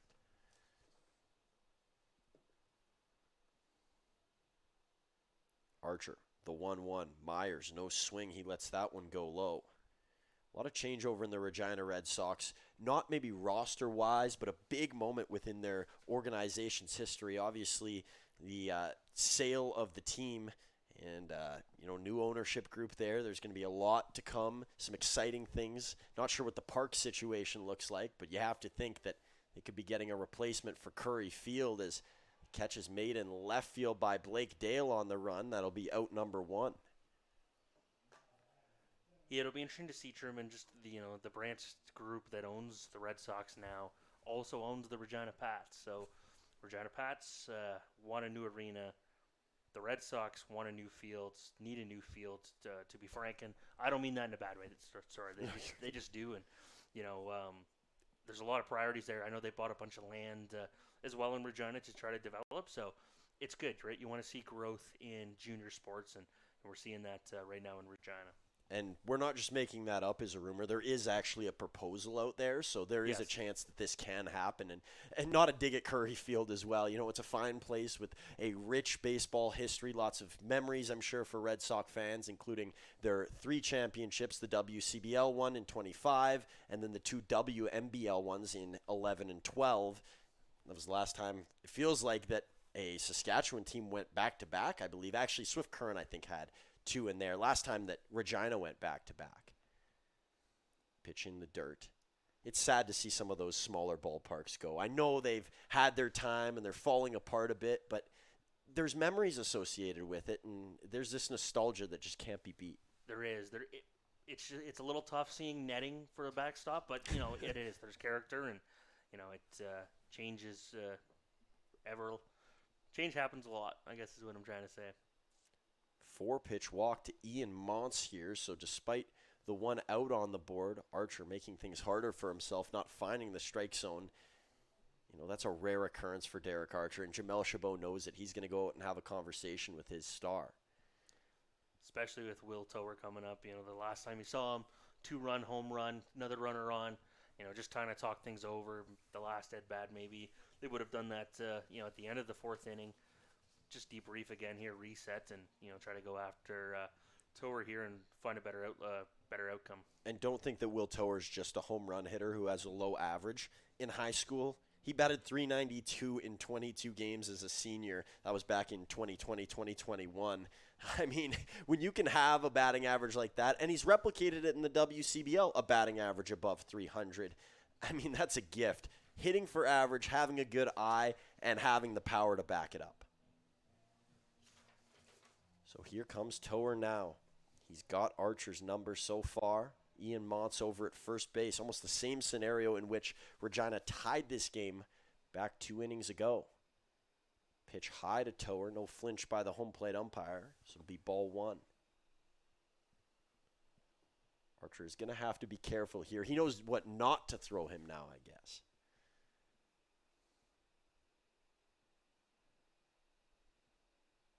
Flinch by Montz. He'll go back over to first. A double tag there from Giacalone to ensure things. And home plate umpire, or first base umpire rather, keeping a keen eye. Montz is a threat to steal. I don't know what the numbers say, but he's fast, at least in the outfield. We've seen good movement from him. Archer back over towards Montz, and his lead is getting smaller and smaller because of Archer's throws. Hate to give up a guy or give up an out just by leading off of first a little too far. There's times to steal. It doesn't feel like this is one of them. Have to be really confident that you're going to get the jump. Archer, swing and a miss. Off speed to Tower. Tower will step out and take a second here. Tower has one of the best mustaches in the league. I can tell you that much. That's an important stat. That matters. If there was an all-star game for facial hair, he'd be in that too. Archer, another look back to Montz. It's always fun to see some of the creations people can come up with, especially athletes, because they're on the center stage. There's going to be lots of photo days. They're going to see their face everywhere. Why not mix it up and have a little bit of fun? 1-1 here to Tower. He'll await the pitch. Montz is going to go. Chabot over towards Roth. A tap on the heel, and he got him. Oh, what a play over at second by Carter Roth. A shoelace tap. And not only does now Montz have to retie his shoe, but he's headed back to the dugout. That's, Antonio Holmes. He got just enough there to get that, to nab the steal. And, it was a good throw by Jamel Chabot. Got it out quick. A little more to the right of second base than he would probably like it. But Roth able to scoop it up and just get the laces enough for the out. So no steal for Ian Montz, and a Steelers reference here from James Tubb. I see what you're doing with that. That was a great play in the Super Bowl, by the way. Here's one all the way back into left center, and a good play by Evan Morrison. His shoelaces were tied tight as he bears down, backs up, and makes the play near the wall. Wow, that inning could have looked a lot different. And Carter Roth with a big tag and a nice play by Evan Morrison to close things out. Where are the bats at tonight? They're hiding. Are they going to come out to play at some point? Only time will tell here on Flow Sports. We'll be back in a second with the bottom of the sixth.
Quinn Boreen, the upgraded affiliate player, one game played last year for the youngster, and he makes an appearance here at Athletic Park in relief.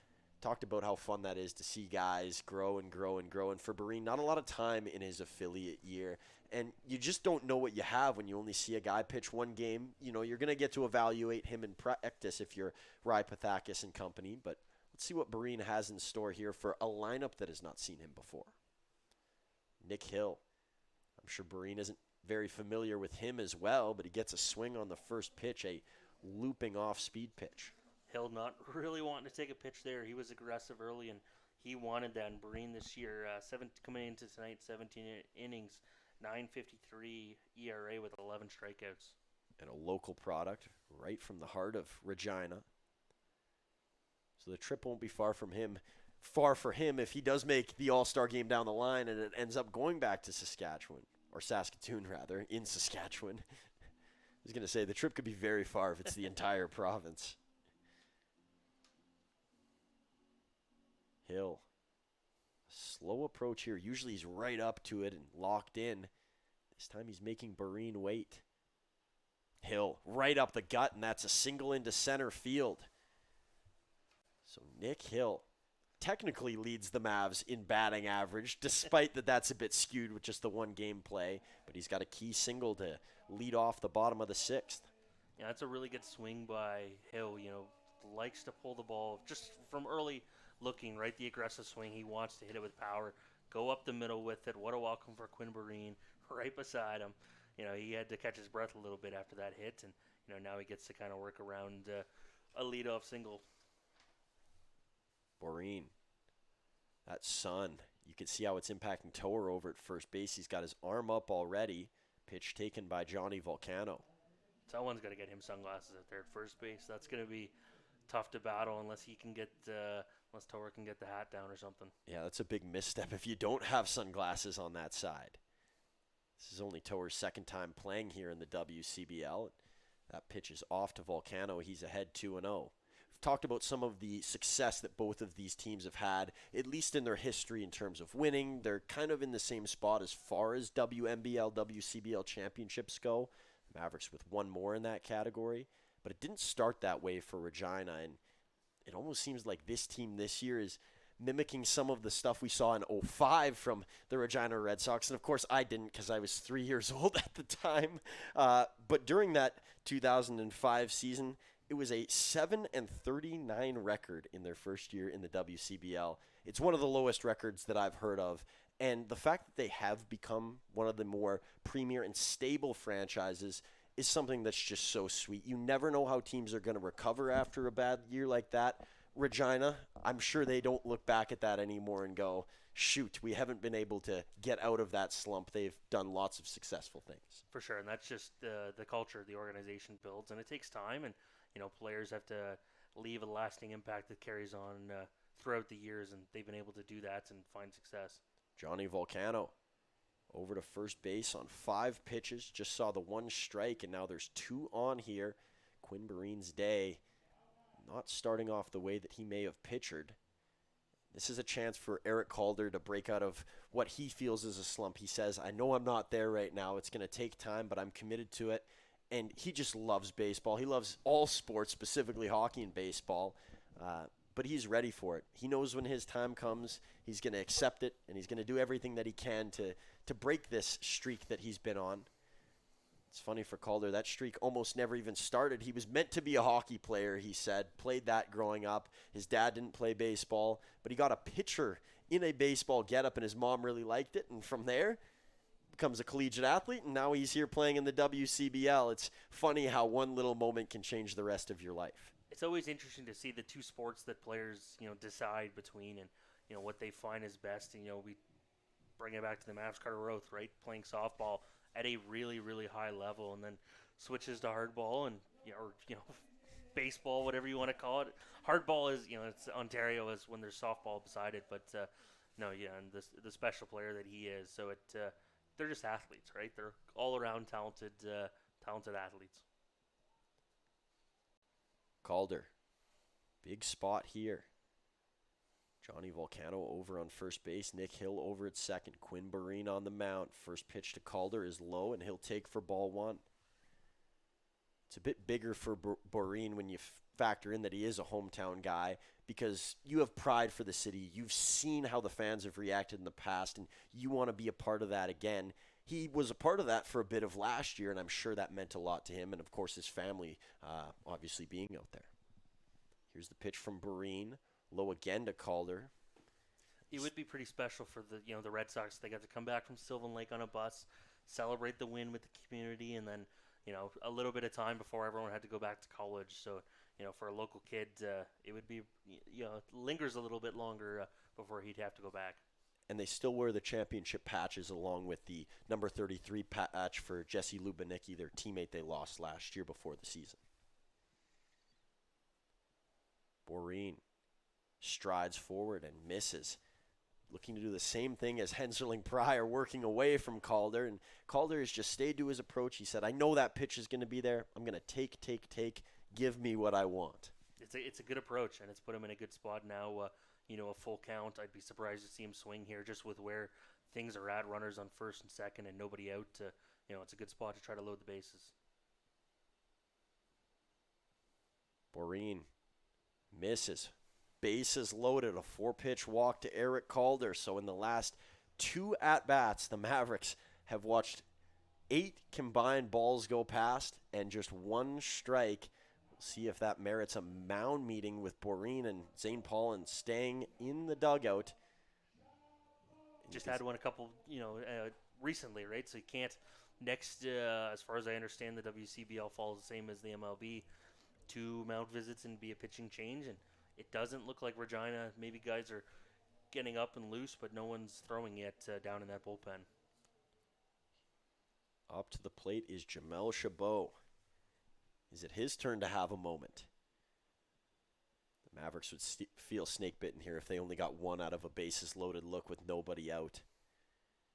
Boreen.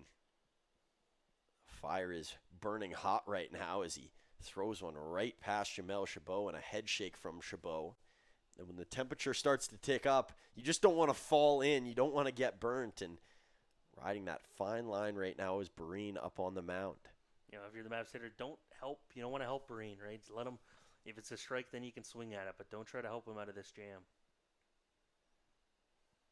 Boreen pumps, kicks. Chabot fouls this off, and now ahead in the count is Boreen. So he obviously made the mental adjustment, and the physical has come alongside. Chabot will take a little bit of extra time here, knowing that he is behind. There's some soft toss going on again in the Regina Red Sox bullpen. Looks like they could be going to a lefty here.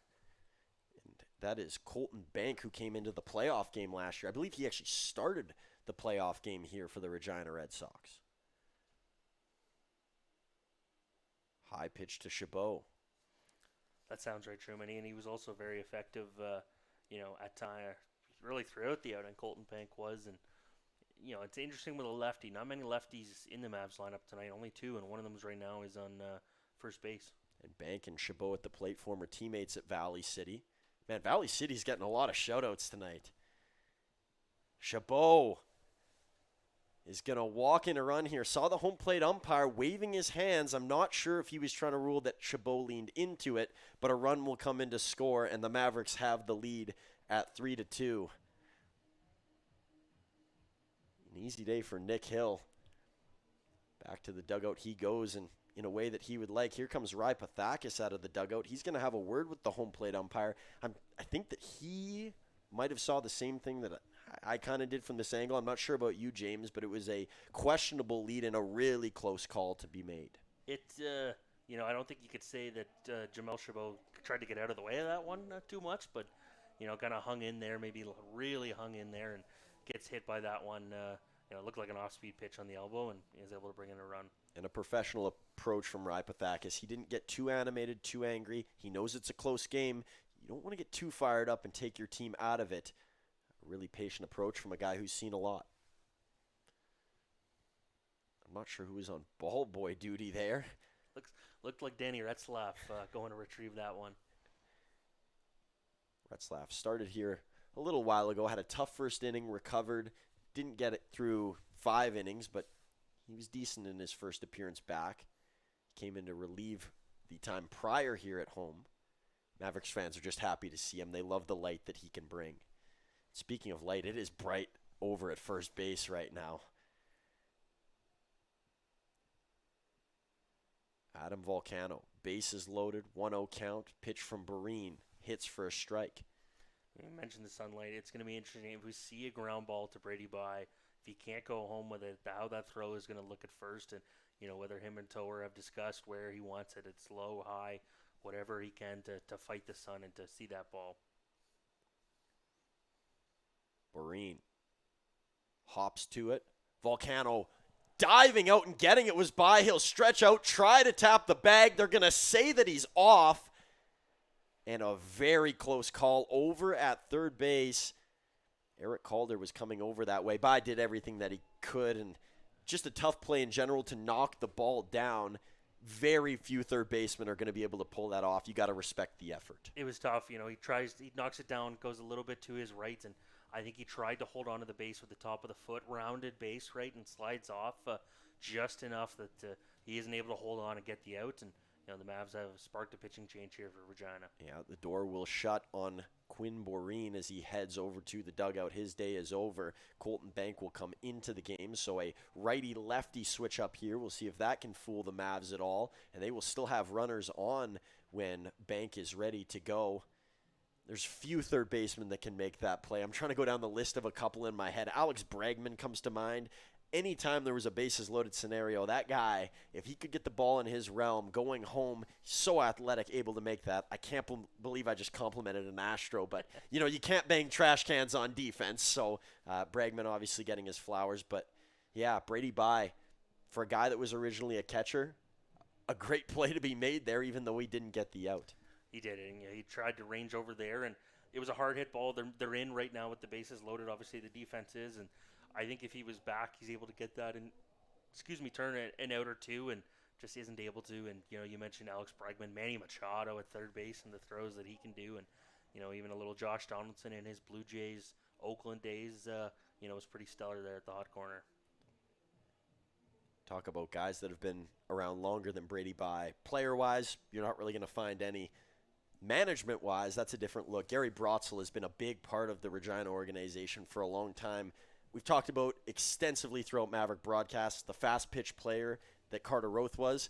Well, Gary Brotzel was a pretty good fast-pitch player, I hear, and he's been with the organization a long time. His son actually played, I believe, for 3 years with the Weyburn Beavers in 04, or with the Weyburn Beavers in 04, and for 3 years with the Red Sox as a pitcher. So pitching, obviously, within the Brotzel name and household. And when you can see a last name that continues to pop up in an organization and have this long staying power, and you can continue to bring guys back, clearly Gary's been doing a really good job, and his involvement in baseball in Saskatchewan has been a huge part of the growth of the game and probably the surgence of the Red Sox. It plays a big part. It's those legacies that we talked about and you mentioned there of just the pillars, right? And makes players want to come back. They can trust it. They know what they're going to get, and they get to be a part or try to get to be a part of something special. So Colton Bank, a lefty on lefty look here against Evan Morrison. That one will scrape the inside of the arm. Not literally, or else he would be off to first, but awfully close. 0-1 here. A chance to break this game wide open for the Mavericks. This feels like it's the moment. Let's see if they can make it much more. Morrison, a swing and a miss. And that one was labeled for the C. Bank. Castellanos is coming out to the mound here. I'm not sure exactly what has gone on through 2 pitches, but obviously something concerning enough that Castellanos has to go and have a discussion.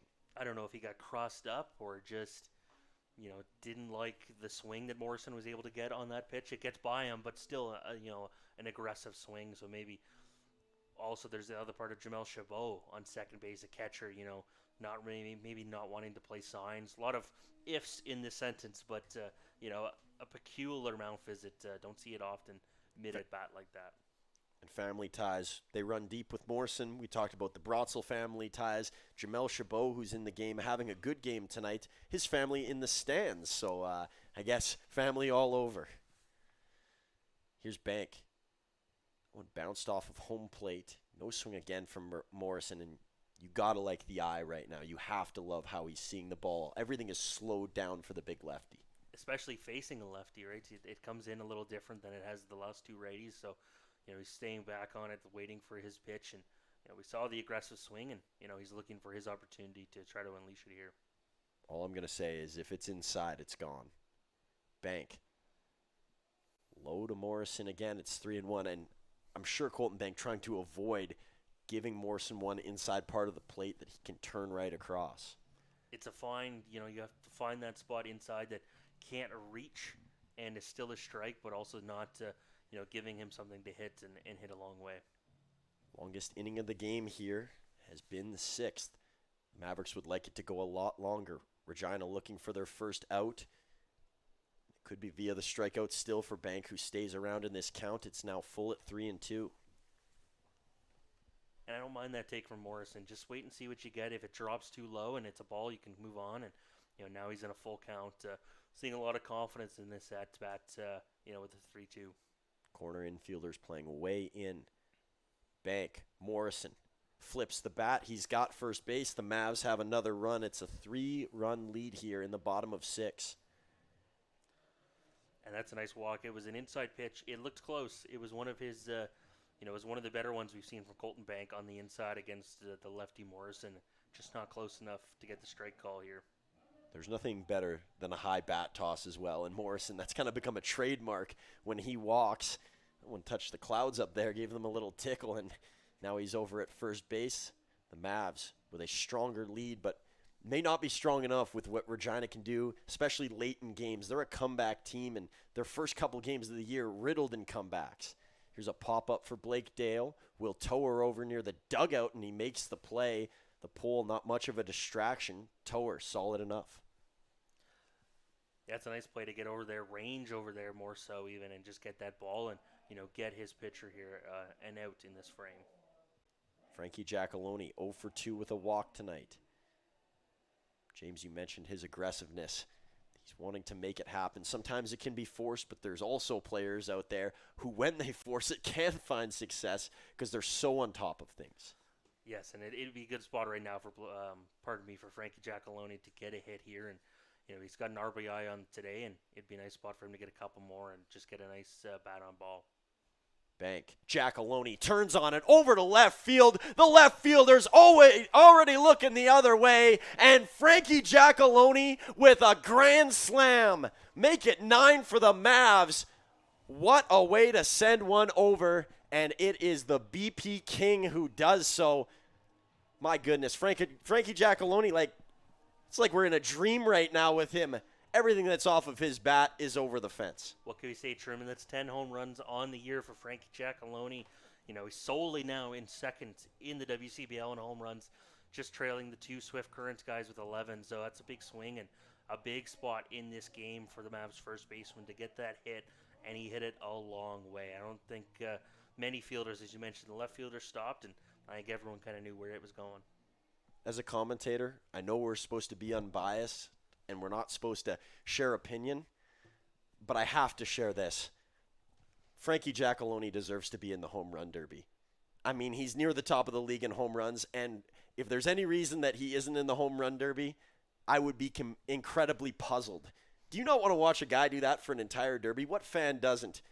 I'm putting the petition out right now. Frankie Giacalone for home run derby 2026. WCBL, let's make it happen. He'd put on a show. And I know he would love to as well. I'm sure other than hitting home runs in the game, his other favorite time is, as I mentioned, batting practice. 1-1 count here to Carter Roth. And I actually asked Carter Roth about that the other day. He says he has to be in it. He has to be. I mean, how fun is he to watch? When your teammates are saying that about you, you have a really good case. Maybe the only people that wouldn't like it is the little leaguers in the outfield. Yeah. The ball's going to come off that hard, and it got to keep the gloves up. We've watched some kids get beamed over the last couple of years. Yeah, it's one thing that applies to both baseball and hockey, keeping your head up, because your chin could look a whole lot different after a ball comes right in your direction. Here's Bank. Roth on top of it, pops it up. Bai's got an eye to it, and he's got the shade there to help him, and play is made in the infield grass by Brady Bai. It's a good response by Colton Bank just to get a hitter like Carter Roth to pop out on that one and get underneath it and send it pretty high. And now he's got 2 outs to work with here, and Nick Hill trying to keep this inning alive here for the Mavs. The Mavs haven't had a lot of big number innings at home. They did in the one comeback, obviously, against the Fort Mac Giants. But aside from that, there haven't been games like this. A seven spot is impressive and much needed, at least for the confidence and the psyche. Go ahead. So sorry, Truman. It's something head coach Ryan Reed has talked a lot about is this offense, how deep it is, the offense they can put up. They just need a chance, and they're getting that tonight from Derek Archer. In a close game with this against Regina to get a big swing like that and to blow it open for the Mavs. It's been a lot of big innings against. Now they kind of get theirs, and now they have to hold it. They've blown one against Regina this year here at home, so that's the new challenge of this contest is add and also hold on. Baseball players try not to let it linger, but do you think it does for some of these guys knowing that that's how they began their year? I don't think so. As we see Hill get a call strike 2 on him on the swing. No, I don't think so. It's so long ago. It is the one sport that, because it's every day, because you can fail 7 out of 10 times and still be one of the best players in the league. You have to go day by day, and most you talk to baseball players, they're able to move day by day. So I think that loss maybe just lives in our hearts longer than theirs. Diving attempt over at first base by Will Toer. There's not much left of the line over at first base as he went sliding through it. That would have been a miraculous play had he gotten glove to ball there. Nick Hill now the count to 2-2. I'm sure Nick Hill doesn't remember that first game at all. 1, because he wasn't here, and 2, I asked him today, what can you expect from Regina? He goes, man, I've only been here for like 3 days. I don't even know what their logo looks like.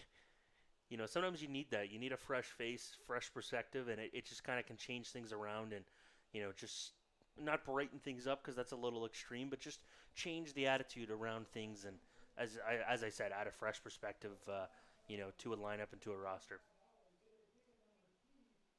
Hill into the batter's box again here in a battle with Bank. 2 all, 2 out, nobody on. Mavs getting the most out of the bases loaded look. And, you know, you can always hope for more, but mission accomplished in this inning regardless. Here's a grounder towards Brady Bye, and it's through and into left field for a base hit, the second single of the night for Hill. That's one I'm sure Brady Bye would want back. Just gets over his glove, it looks like a little bit, and that's maybe just a tough bounce off that grass as, you know, Johnny Volcano comes up with 2 outs. Johnny Volcano, before he gets up, he is on our player head-to-head tonight, and Will Toer's already made an impact. The numbers are very close for Toer, who is an all-star, and Volcano not getting the nod. 38 hits for Volcano coming into this game, 22 RBIs, a .336 average. Toer right alongside him, eerily similar in their production. Toer shading over at first base with that sun and nearly getting the ball right into his eyes there was Volcano, who had to duck aside. You know, I think Johnny Volcano's had the unfortunate blessing, I'll call it, of playing on a really good Mavs team throughout his WCBL career, not getting the All-Star nod. There's, you know, he's always been there. He's always been around the, you know, the ballot for that, but it's just players going to that next level in front of him, and it's, you know, I think he just keeps playing ball, and that's the big part of why he's been as successful as he has in the red and white. I know I'm switching sports, but he's the Julian Edelman of the Mavs, a guy that may not have the accolades or been given the credit by the league, but, you know, the numbers stand out, and he spent his entire career in one place despite the short-lived season with Lethbridge in his AP year. Swing and a miss is Volcano to 2-1. You know, I don't know if you've seen this yet, Sherman. Johnny Volcano, white batting gloves now. You know, went from nothing, no batting gloves for years, to black batting gloves for a little bit. Now he's got the white ones. Volcano.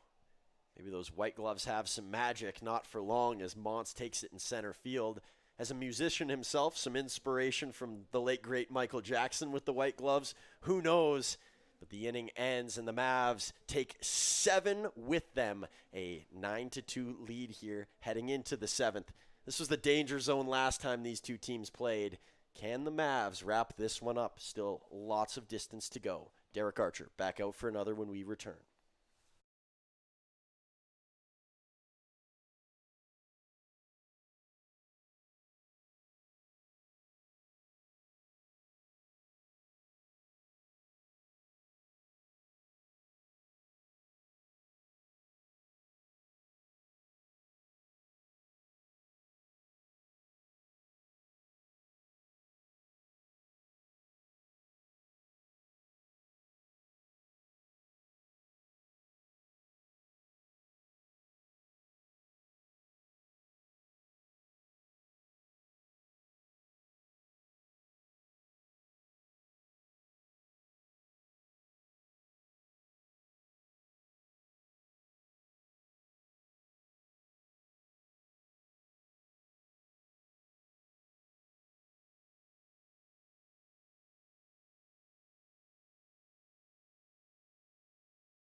It's the comeback man himself, Brady Bye. The Red Sox are going to need one of those in this game. They now trail by 7. Only 4 hits tonight for Regina. One resulted in a home run as Bye goes to left field, and the plays made by Blake Dale, and some shuffling going on in the outfield for the Mavs. Adam Volcano slightly over into center. Josh Stark over in right now. Evan Morrison comes to first. Frankie Giacalone out of the game for tonight.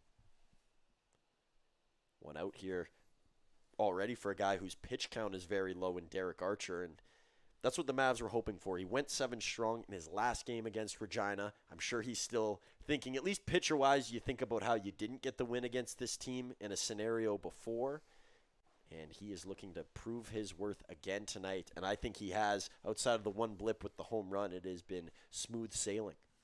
You know, and that's a big part of, we look at the 6th inning and the defense that we've seen the Mavs be able to execute in the infield. It's kept the pitch count low for Derek Archer. They're getting 2 outs on plays, able to turn those double plays, and it's allowed their starter to stay in this game and stay pretty efficiently in this contest.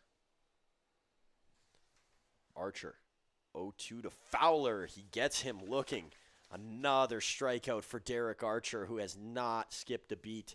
That's now 6 on the night for Archer. You know, and we didn't see anything, just touching on, Frankie Giacalone coming out of the game. I mean, he hit a grand slam, so he must have looked all right. Maybe just felt something in that, or just something lingering that we don't know or hasn't been disclosed, and, is able to come out of comes out of this one, and, we'll kind of find out post-game. I'm sure we'll talk to him post-game with the night he's had, and, go from there with head coach Ryan Reed. Yeah, maybe home run fever. Strike there from Archer again. He's looking to pick up number 7 here potentially in this matchup with Castellanos. Jake Fowler, who just struck out, was a pitcher to begin the year. He pitched here at Athletic Park, and that speaks to how many guys Regina, I don't want to say has directly lost, but they're down to having guys playing on both sides. There are select few that can do it at a high level. They're really trusting Fowler, but I got to say, as a pitcher, he was pretty great. Yeah, he was. I think that's maybe his stronger side of the ball, and you think of Ian Heck was the one that's really stood out in this league. Strikeout for Archer, make that 7 on 3 pitches, and maybe we'll see him in the 8th. Nothing can phase Derek Archer right about now, and knowing that the Mavs have a big lead, it's a bit more comforting. It seemed like Regina was almost trying to push it too much after knowing what transpired during the bottom half of the last. I think so. Looked really aggressive, and, a credit to Derek Archer, also aggressive, and, I'm not seeing any handshakes right there, so maybe coming out for the 8th, and really should. Hasn't worked too much, and, I don't think his next appearance maybe won't be till the All-Star game next weekend, so, a good outing so far for the Mavs pitcher, and working really good there in the 7th. James, I have to quiz you on something. You know the league pretty well. I'm sure you've taken a look at the All-Star ballots. Whether you get it right or wrong, that doesn't matter. Can you name the Regina All-Stars this year? Well, Brady Bye. Yep. Will Tower. Yep. Oh, man, Truman. Yeah, a little on the spot here. No, I didn't mean to put you on the spot. Justin Smart. Justin Smart, yep. Okay. I'm not going to do dead air here with the pitchers. I'll let you rock that off. Okay. Well, one has been the top in most statistical categories. Who would that be, James? Chris Hahn? Nope. Who is it, Truman? That is Kagan Baker, who's been making waves around the WCBL. But the reason I ask this is not to put you on the spot or not to fool you, but the last All-Star for the Regina Red Sox is a guy who's kind of unheard of, and he has not been getting his flowers, at least from what I've been hearing around the league so far this year. How about David Gordon? A pretty straightforward name, a pretty straightforward approach. But he has 29 strikeouts this year to just 10 walks, a 4.06 ERA. He leads the team in saves. He's been their best relief pitcher by far, and he gets the nod. So I wanted to highlight David Gordon, whether we see him or not tonight. There's some guys that just because you've never heard of them and their name an All-Star does not mean that somebody else got snubbed or should have gotten in. David Gordon's the real deal. I've watched a couple of his appearances now, and I've been blown away with what he can do. So shout out to David Gordon. We'll see if we see him in one of the next 2 games. If we have a close one, he's going to get the call for Regina, and he gets a well-deserved call to the All-Star game in his first year in the league.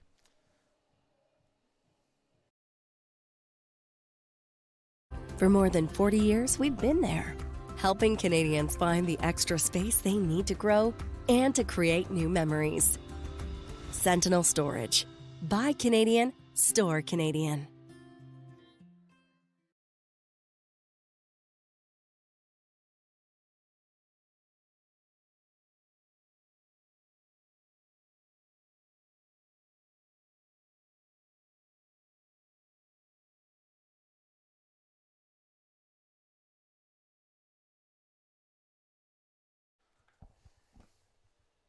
Eric Calder comes up to bat with a lead. He came around to score last time. Frankie Giacalone, a big part of that with the home run. But Calder, a little bit of a jolt to his game now with getting on and providing and helping with the Mavs getting into this leading situation. And we'll see if that can continue into his plate appearance here. Calder, always up close in the batter's box, and he gets a good matchup here with the lefty-on-lefty look against Colton Bank. Calder fouls that off and will now look towards the scoreboard, reading 1-1. You know, he was one of the last batters Quinn Boreen faced drawing the 4-pitch walk, and you know, it was good for Calder to do that and to have that kind of an eye after, you know, the Regina staff has worked so well against him tonight on the outside corner, was able to spit on a couple pitches and, you know, take his pretty free walk. It can't get any freer with only 4 pitches. Bank. Called strike, working that outside half against Calder. The tape doesn't lie, but, you know, hitters make adjustments too. We'll see when that point comes for Calder. If it's something he really doesn't like and it's not in his repertoire right now, that's okay to stay off.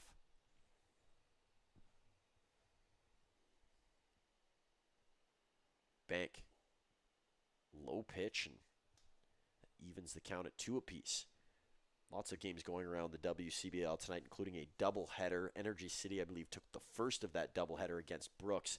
Their game ongoing right now. We'll get you up to date with all of the scores around the league in just a few here. Of course, this score reading 9-2 in favor of the Mavericks.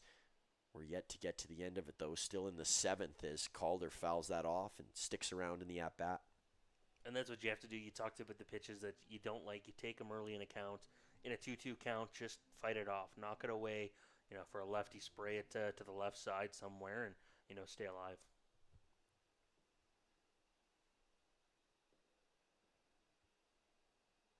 Calder. Right up front again, almost on his tippy toes in the box. Bank, Calder fouls it again. A little bit behind that time is coming with the fastball there was Bank. I think home plate umpire was maybe looking for a new ball, but he'll turn his attention back towards the mound now. I wonder how many they can hold at one time. Those pockets are very deep, but I think it's 5 or 6. It seems to be just seeing the ball boys come out with a handful. Calder, stinger over to center, and it is going to be caught by Ian Montz. That's one that'll keep you in a ball game, and I know it's only the first out, but Ian Montz slipping and sliding and securing in center. Just able to get the glove under that one is Montz, and that's a nice catch, you know, for his pitcher in Bank. Get him that first out here, and after, you know, Eric Calder fighting through that at-bat 7 pitches, and, you know, he's able to get that first out. Jamel Chabot taking his time and now facing his former teammate. Those battles always bring a bit of extra fun to them. You know, some teammates don't get along. I'm not saying that's the case here, but then it really means something more if you have one of those kind of teammate bouts. The fun teammate battles are even better. You know, the guys that are highly competitive but love each other at the same time. 0-1 here to Chabot.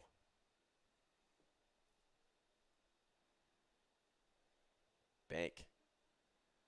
Pitch is low, looking to frame there was Daniel Castellanos. Castellanos going to step off here and take his time, readjust in a 1-1 situation against Chabot. You know, it is interesting for a guy like Chabot, a catcher facing a pitcher he's caught before, you know, how that works in his favor in a matchup like this. High one, secured by Castellanos, back over to the mound for Bank. warming up here is Kagan Baker. We talked about him as a starter primarily for the year, but in his last couple of outings, they haven't been pretty. Maybe a chance to get him some confidence back in a game that has gotten away from the Red Sox in some ways. It could just be some off-day maintenance as well down there in right. Here's Bank at the plate. High pitch. Castellanos securing again. That's 2 in a row that have been airmailed. Yeah, and it's double-barreled action down there for the Regina Red Sox. Looks like they have an outfielder warming up, Truman and Rain Kreklewitz. Kreklewitz, you're right. Yeah, you got that. From, Toronto, Ontario. So be interesting to see where they're going to go here with the next pitching change. Bank. Good frame there by Castellanos. You had to throw the Ontario in there, didn't you? You don't miss a chance to shout out the home province, do you? Got it. Good things grow in Ontario.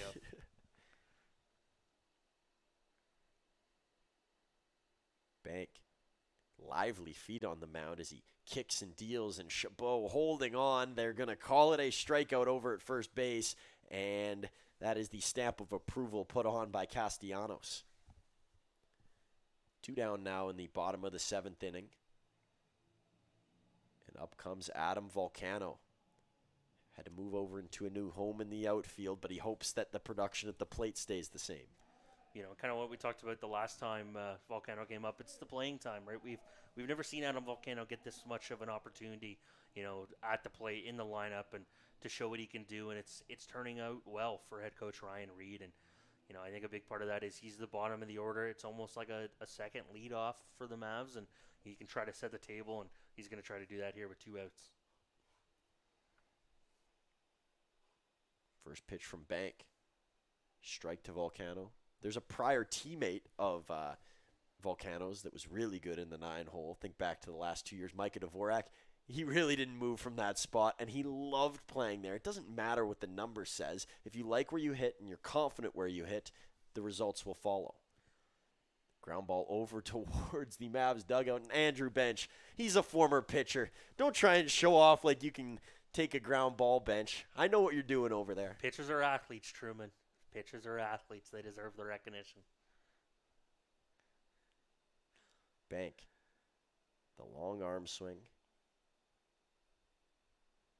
Volcano, high swing and miss, and he strikes out. That will end the inning. So an easygoing inning for Colton Bank as he puts up a 0, and a sneak diss in there for Andrew Bench, the former pitcher. Pitchers galore. We got many warming up on both sides. We'll see who comes up next on each team's card. A long day for Derek Archer, but it has been a successful one. He's got a 9-2 lead in his back pocket, and it looks like he's set to come up again next. No changes for the Mavs in that department, but they're looking to change their fate as of recent. They're on a bit of a winning stride here, looking to secure 4 of their last 5.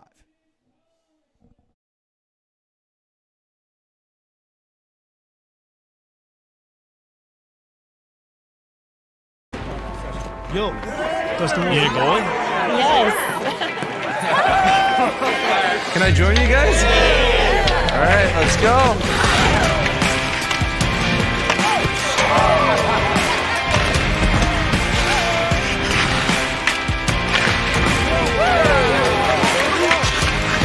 Whether it's on the ice or on our app, always play for the fun of the game. Gamble responsibly with Play Alberta. Yo, Dustin, you going? Yes. Can I join you guys? While we have a moment, let's take a look at tonight's out-of-town scoreboard. And, of course, all scoring presented by Stringham Law. And you can find all scoring at ballclubs.ca. The newest stat keeper of the WCBL mentioned that the Energy City Cactus Rats already 1 win on their hand today as they were playing Brooks at home. Part of the reason why they play these early doubleheaders, the light's not set up yet at their park, still working on that and hoping to get it done soon. It's a 2-2 tie right now in the bottom of the 3rd in Game 2 over in the Spruce Grove area. Over in Swift Current, the Berries are battling it out with the 57s, who have become quite the surprise and a bit of a Cinderella in the early goings of this season. Top of the 6th, the pair tied at 3 apiece. Top of 6 as well in Fort Mac, as laying a beating right now on the Giants are the Sylvan Lake Gulls, up 14-1. And then 2 3-1 games, 3-1 in favor of the Okotoks Dogs, as they are up against the Weyburn Beavers in Weyburn tonight, top of 7. And then the bottom of 7 in Lethbridge is the Miller Express up by 2 against the Lethbridge Bulls. So Derek Archer. This is the deepest he has gone into any game in the WCBL so far this year. 8 innings. I don't know if a complete game is in order, and I don't think it's a jinx for saying that. Every pitcher wants to be able to do so. We'll see if the pitch count says anything different. Flipped out of the glove of Jamel Chabot. Count will go to 1-1 here against Ty Martinez, who's 1 for 2 on the evening. Martinez spending some time at Southern Virginia and UNC Asheville before transferring over to Keiser University. Archer, Martinez looking towards center. Moving in was Volcano. He didn't have enough space or time, so he'll let the ball bounce and limit Martinez to a single. But a good rally starting hit for Martinez. You need to get runners on. You need contact. Martinez provides that there. And that's exactly what the Red Sox are looking for. This is a guy who has had an OPS over 1,000, or had an OPS over 1,000 in his first 2 years at Southern Virginia. So the hitting number's good for Martinez, and that would be an understatement. They're above good for sure. Archer. James mentioned when he was still on the broadcast that there is a guy warming up in the Mavs bullpen. No swing on the pitch here to Deskelchuk. I'm not sure if there's warming up going on anymore because it looked like Levi Tibbetts was cranking that Soulja Boy down there, a popular dance move put on by Soulja Boy in the early 2000s. High pitch for Derek Archer. For some of you older fans out there, not to make you feel old, if you're not sure, look up the move. I'm sure those in my age range or slightly older know all about the move. It was a internet sensation for a bit. High one over towards right field. Josh Stark on his horse, and he'll let that bounce foul. Wasn't really in his alleyway, and so we'll return to the plate here. Chance Deskelchuk, a 2-1 count, no outs yet for Archer. Bottom of the order for the Red Sox. If they can get a few guys on at the bottom half, obviously that plays well into the top half. Ry Pathakis and his group hoping for that. Archer, this one grounded foul. Lance Anderson, the shortstop, waiting on deck. We'll see if there's any changes as well, substitutions into the lineup. Will we see a guy like Justin Simard tonight, or will he have to wait till tomorrow? Will we see him at all this weekend? Plenty of questions to be answered, at least towards Simard's status. The 2-2 from Archer. Good block there by Chabot as that one hit a pair of legs. First starting off with Deskelchuk and then towards Chabot. Archer looking for a double play ball, but it's a full count here. You got to feel if he walks a guy that his day could be over. Looks like whoever's over at the bullpen is ready to go. Archer flicks, kicks, and a walk to Deskelchuk. Ryan Reed already out of the dugout, so he will have a conversation with Archer, and you can see the frustration as his arm bangs against his leg. And with a mound meeting here, we will step aside, and the Mavs will bring a new pitcher in. It looks like J.J. Harnett. More of a one-inning specialist so far this season for the Mavericks, but you know, that statement would be very limiting. He is a one-inning perfectionist in many ways. He's even gotten a longer leash as the season has gone on. Hasn't even reached the 15-inning mark yet. But he's been a prized possession and a young guy in his first year collegiately this year, his first year with the Mavs. He'll take to it when we return.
So the final Regina Red Sox in their order before we see the high half, and it is Lance Anderson. He's got 2 runners on here. Regina looking to rally a comeback, and they got a good situation here, but J.J. Harnett coming into the game, and he's had a breakout year with the Mavs in his rookie season. Harnett's first pitch is going to be outside for ball number 1. Harnett, a local product, pitched at PBA Lethbridge earlier, and his last appearance in a game was against the Lethbridge Bulls, I believe, in a comeback effort for Lethbridge. This one is tanked over towards left center, ranging out and getting to the angle is Adam Volcano. Runner will tag and move all the way over to third base, so runners on the corners now for the Regina Red Sox, but Harnett will take the out. Now he's got a chance to work a double play. He has to do it against a guy in Jalen Myers, though, who is a fierce hitter and an even fiercer competitor. Myers, a longtime member of the Regina Red Sox through several playoff runs, a championship to his name. He is 0 for 3 tonight. You have to feel like he's due. And over at third base is Ty Martinez. Chance Deskelchuk over at first.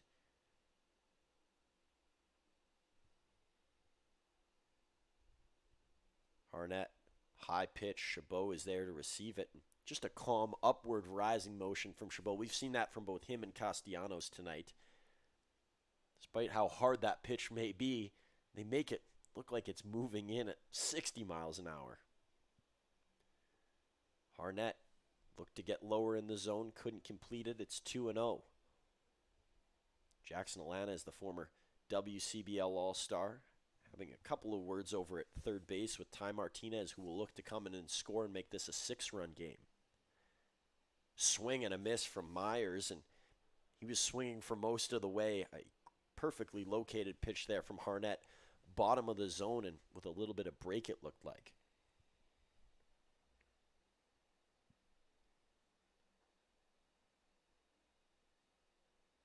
Harnett called strike by the home plate umpire. We are flat at 2 apiece. Some stretching going on down in the Regina bullpen. Some standing around going on down on Medicine Hat's side. Morrison holding over at first base. Harnett, almost a quick pitch as he fooled Myers and fouled into the stands. Myers will live another day.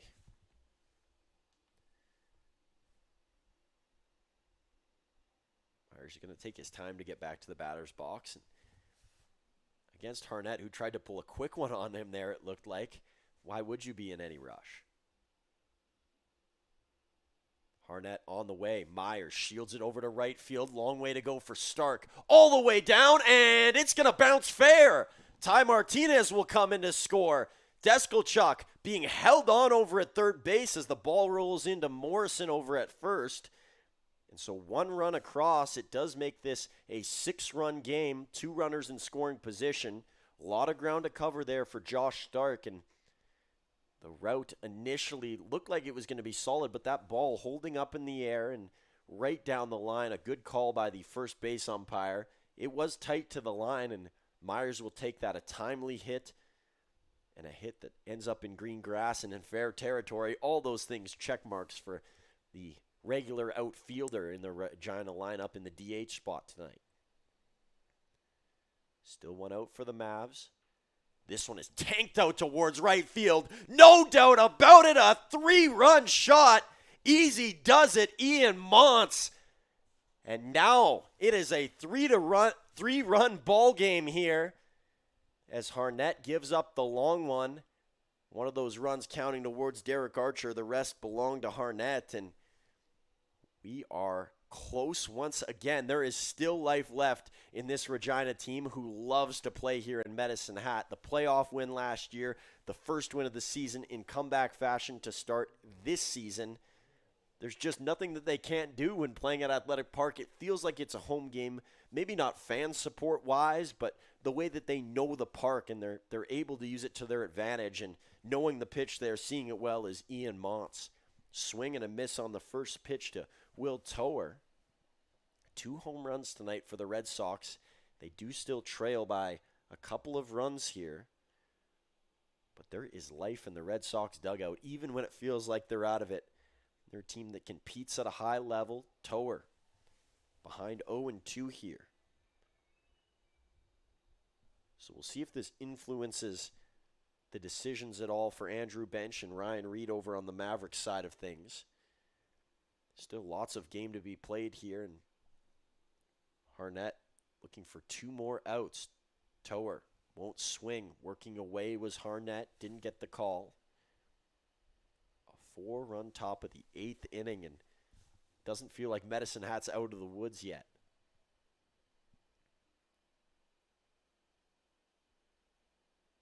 Harnett. Tower. Strike 3 called. Will Tower. He's got x-ray vision to what is a strike and what is not, but something didn't work there for him, and he gets caught frozen. So Brady by now in a 3-run game. Can he provide a little more magic, or will it turn over to the top of the 9th and will rest on the shoulders of those bats? I'm sure the Mavericks are actually pretty thankful they get to see By in this inning, because anytime you bring him in the 9th, it is a scary situation, and he rises in dire situations. Pitch misses outside here from Harnett. Levi Tibbetts warming up in the Mavericks bullpen down there with Ethan Chenard. The 1-1 from Harnett. Shifts over towards Blake Dale in left.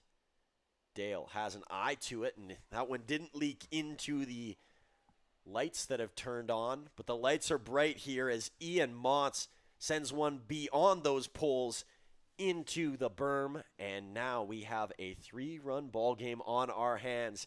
You knew the Red Sox weren't done yet as they ring in a couple more, and their center fielder with a bomb that goes outward. See if Colton Bank will come back out for another inning for Regina. Very similar situation to what we saw prior between these two. And, you know, it's Friday, so we want to keep things similar for the viewers as well away from baseball. And that's why we have to keep it routine with our Friday night Mavs Passport. Tonight we're highlighting Kansas Wesleyan, the university down in Kansas, of course. And Blake Dale, who made the final play of the inning, well, he actually attends there, beginning at FloCollege, transferring over, being a big part of their baseball program. He's a part of the 952 students who go to the private institution. It has over 20 intercollegiate varsity sports, both men's and women's. Their nickname is the Coyotes, and they are purple and yellow. It's so funny how, despite having a certain mascot, you can have 2 colors that are completely the opposite of what that animal or figure may be in real life. And there's 2 Mavericks that play for their baseball team, the other being Davin Highnote. Don't believe we'll see Highnote in tonight's game. He has pitched recently, but Blake Dale out in the outfield tonight. Normally he's in the infield, but during his time in college this year playing for the Coyotes, he found himself where he is this evening, and he played really well. That's the reason Medicine Hat can trust him in that space, and in the scenario that they are in here tonight. They do still have a 3-run lead, but want some insurance, I'm sure, here in the bottom of the 8th inning. They'll have the top of their lineup. It'll be Evan Morrison, maybe the last time to go through for some of these players. At least for Morrison and Dale, it would take a lot to get back to them, and it would also take Regina getting the lead, which I'm sure they do not want.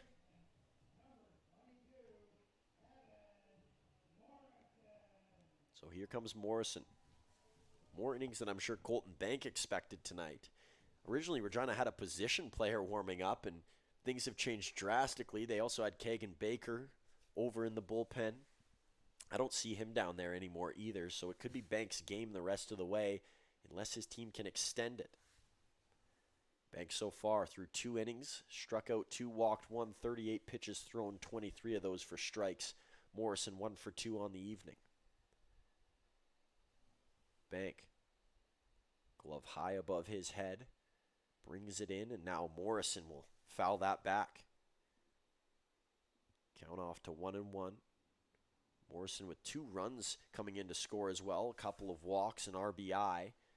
So he's filled out the entire stat sheet so far tonight. maybe not a hitter's favorite thing. You'd like to erase the strikeouts, but just the 1K tonight from Morrison. It's been a pretty good night at the ballpark for number 22. Strike there from Bank. I don't think anybody's touching the 5 RBIs that Frankie Giacalone has put up in this game. Not sure if that's a career high in the WCBL, but it's pretty close for him. Bank, Morrison pops this up. Long way to go for Montz, and this ball's got a bit of carry. Near the warning track, Montz will make the play as he side shuffles into it. One down here in the bottom of the 8th. While we have a chance, of course, we'd always like to thank our sponsor for this broadcast, Town Place Suites by Marriott, the official hotel of the Medicine Hat Mavericks. 2-game series for the Regina Red Sox. They're going to find themselves in bed there tonight, whether they'll be having sweet dreams or nightmares from what the Mavericks have done to them in this game. That is yet to be seen. Still life in their group in the last inning with the 4 runs being put up. That speaks to it. Here's Bank with 1 out on the board. Blake Dale, first pitch is high. It's in and out of the hand of Castellanos. He wants to move quickly here. You see Castellanos looking over towards the bullpen as well. Maybe he thinks that a switch is on the horizon. Dale, swing and a miss. Be 1-1 his way. 1 walk, 1 strikeout. 1 run in to score for Dale. That was obviously off of the walk tonight.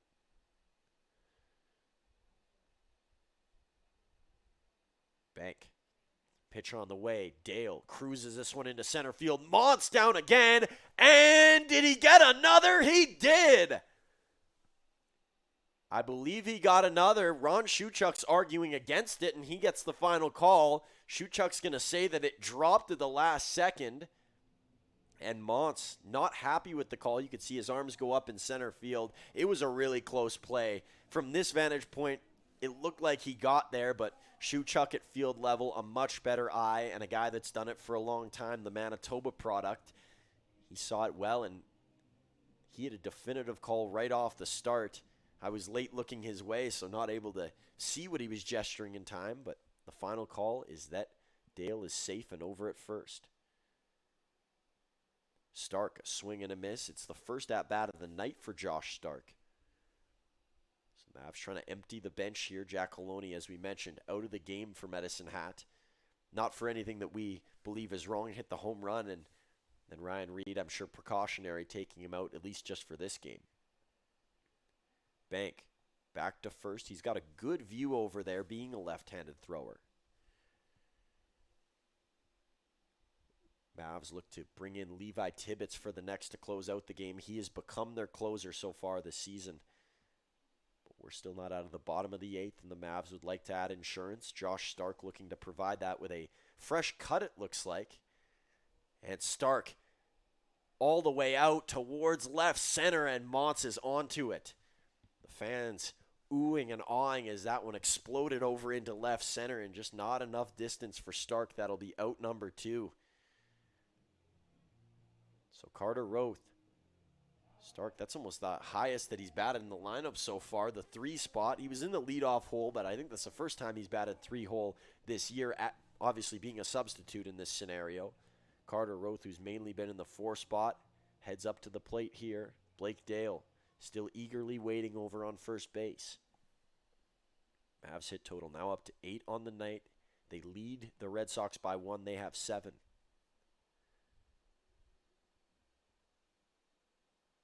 Bank. First pitch to Roth is a strike. Roth with a rare strikeout tonight. You don't see those very often for him. Just 1 hit and 1 RBI for the Mavs righty.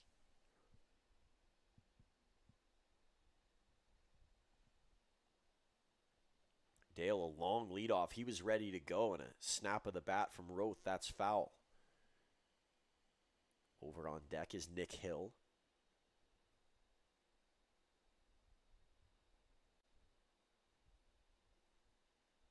Roth has logged a lot of games so far this season. When he showed up, he was almost fresh off of playing with Doan, didn't have much time to adjust, and he got into Game 1 against the Red Sox. Roth on top of this. This one will be down for sure, and it could be far. Over into left field. Blake Dale's hustling around. He's going to bypass third. Dale coming to the plate. The throw not in time, and the Mavs add an extra run on. It's now double digits, and they are up 10-4 here at home. Clinging on to it are the Regina Red Sox. They looked like they were close to getting out of this inning, and Colton Bank unable to keep it clean. Last inning, sorry. I was looking at the wrong side of the score. The last inning was a 0 for Regina. I'm sure Rye Pathakis was preaching, if we can get one more, we are right there. Not that the one run here is detrimental at all, but it does make it a bit more of a powerful blow.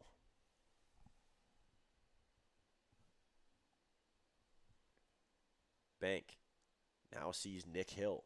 Hill with a single tonight. First pitch is a strike.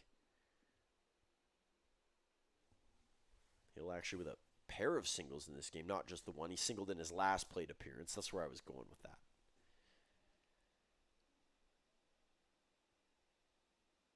Bank. The long overhang, and now he focuses back in on Hill. Hiding behind the umpire is Carter Roth. Hill pops this one up. Over into right field. Taking a lot of time in the air. Ty Martinez will make the play as it comes down to his glove, and that ends the 8th. One insurance run added for the Mavs. They're 3 outs away from taking it. Levi Tibbetts takes center stage on the mound, looking for the save here at home as the Mavs look to even the season series at 3 apiece with them and the Red Sox.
It's a new day, but a chance for the same results for the Regina Red Sox.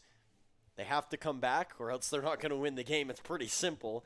They've done it before in the 9th inning here. Top of 9. Can they do it again? They do get a different look on the mound this time around. It is Levi Tibbetts coming in to close. He will first face Jake Fowler, who's pitched a bit. He's hit a bit, primarily hitting today, but he spent his collegiate season at Cerrito College with the Falcons, and a guy who's played baseball there, but also spent 1 year with their basketball team.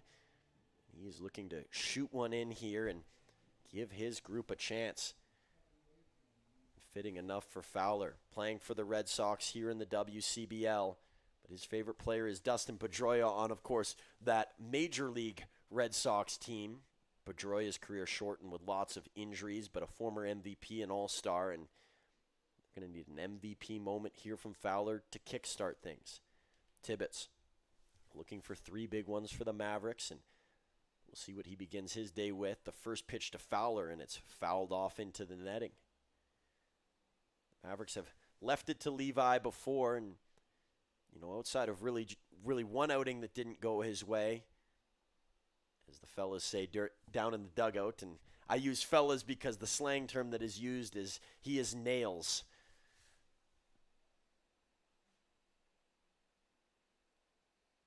Tibbetts. Late call on the strike. He's ahead 0-2 against Fowler. Daniel Castellanos waits on deck. Ty Martinez over in the hole. Martinez batted in the 8th, and he helped to get that run total up to 6 for the Red Sox. All a part of what Regina hopes to be a comeback here, but is it too little too late? Here's Tibbetts. Fowler stays alive as this one towards the dugout and off the top of the net.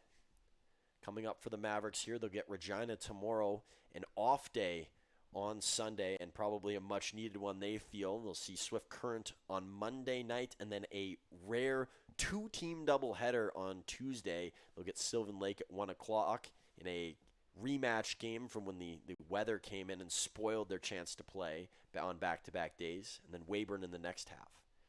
Tibbetts, the same foul swing, looking a little behind there is Fowler. But he's seeing a lot of pitches from Tibbetts, which is going to work in his favor here. It's an 0-2 count to Fowler. For Regina, played at home yesterday, as we mentioned, against Okotoks in a comeback win. And after they're done here tomorrow, of course, we'll have it updated for where they go next. But first, we'll focus on Tibbetts. Pitch is going to be outside for Levi Tibbetts. First ball of this count here to Fowler is Fowler trying to work that pitch count up. There is some action in the Mavericks bullpen as a just-in-case behind Tibbetts.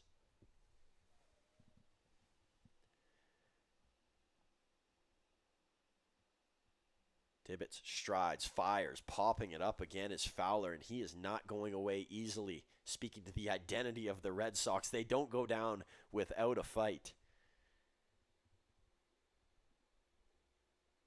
Tibbetts will step off of the mound here. Regina scoring 10 runs a night ago. They need to surpass that total in this game here.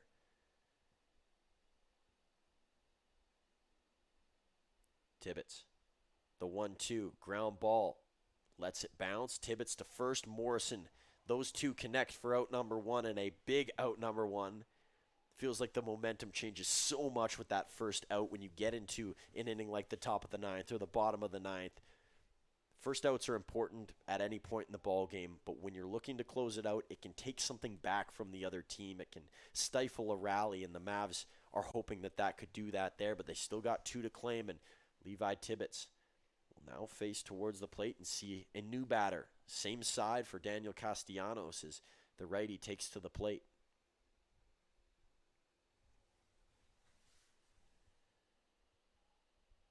Tibbetts, a sharp sway on the mound. Pitch to Castellanos, and it's called a strike. So 0-1 look to Castellanos for Regina. They will head back home after this for several games in a row, or after tomorrow's game, rather. They'll see the Okotoks Dogs at home, see the Brooks Bombers for 2, then Lethbridge for 2 right after. So 6 consecutive games at Curry Field coming up. That hops in the dirt, and Chabot is going to make sure that the ball is okay. Not so much because he feels like the ball could be injured, but because it's going to affect Tibbetts on the mound.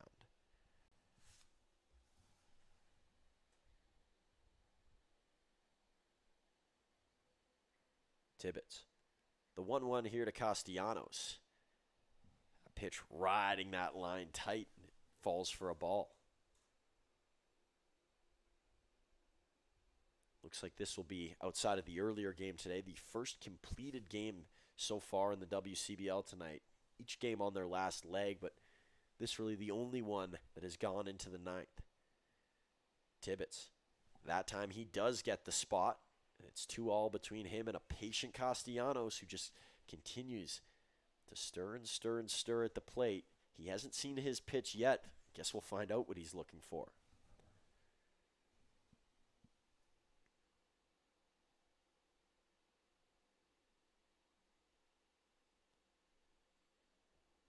Ooh. As narrow of margins as they can be, you could see the home plate umpire there. Took an extra second to confirm it, even hopped up a little as if he was going to make the call, but the correct call made. by the home plate umpire. At least he feels so, and it looked to be a little bit low.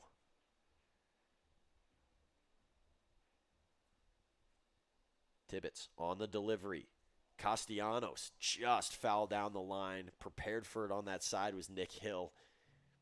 He would have had to have made one of those fadeaway throws that Volcano did earlier in the game if the ball did stay fair. Castellanos, it looks like he broke his bat, so he'll get a new one. See if that bat comes with good fortune. Home plate being cleaned off by the umpire. I'm sure both these teams will be scoreboard watching to see what the Moose Jaw Miller Express are doing tonight. Of course, a bitter rival of both. And especially Weyburn and Saskatoon and the Saskatoon Swift game. All those Eastern Division games impacting the results and the standing of both these groups. Full count pitch here from Tibbetts. Castellanos right into the glove of Evan Morrison. It's a firm handshake if I've ever seen one, and Morrison puts his hand up in celebration. 2 quick outs here for the Mavericks. The 9th inning, it has not been their friend so far this season. That's just the bottom line. There's been some games that have gone on longer, a couple of late inning scares. But Levi Tibbetts, he's bringing a different energy out there tonight, and I think the crowd is even feeding off of it with the way that they're sitting. It's not a startled bunch. As I look around the dome below, it's a group who seems energized and ready to get this one over with and celebrate. There's a pitch from Levi Tibbetts. It's going to hit for a strike. Tibbetts borderline all-star numbers this season. Mentioned just that one outing that didn't go his way, but he's kept things very clean up on the mound when he has seen action. Here's a ground ball. Morrison into the webbing. A tap of first base, and the Mavericks, they continue to roll. 4 out of their last 5 games have a W next to them, and Levi Tibbetts secures it tonight. A 1-2-3 top of the 9th, stress-free. You don't see that often from this Mavericks group, but maybe turning over a new leaf as they down the Regina Red Sox. No comeback tonight, but a chance to do it again tomorrow between these two teams. And boy, we had some fun today. Derek Archer, a great night on the mound. He gave up a couple of bigger runs, and I'm sure he would have liked to have kept that total down, but the strikeouts, they were humming so far today. And even for Cannon Henslering, who came in earlier in the game for Regina, they used a lot of relievers, but he had a solid night himself. A night obviously headlined by the Frankie Giacalone Grand Slam, which seals the deal for Medicine Hat, and they will move on to tomorrow with better spirits than they have before. There haven't been a lot of win streaks within the Mavericks this year, or wins where they can leave the field confidently. Tonight is one of those nights where they're going to strut out with pride. So we'll do it again tomorrow here at Athletic Park, 6:45 in Medicine Hat. And, of course, always coming to you live on Flow Sports. Happy to have you around again. My name was Truman Bartman. James Tubb alongside me for parts of the game, as he always is, providing great insight that, you can't really get anywhere else. And, of course, can't get anything better than the WCBL. And tonight, one of those close bouts where the Regina, they gave a bit of a scare, but the Mavs, they held on and took it 10-6. We'll see you tomorrow, everyone. Take care.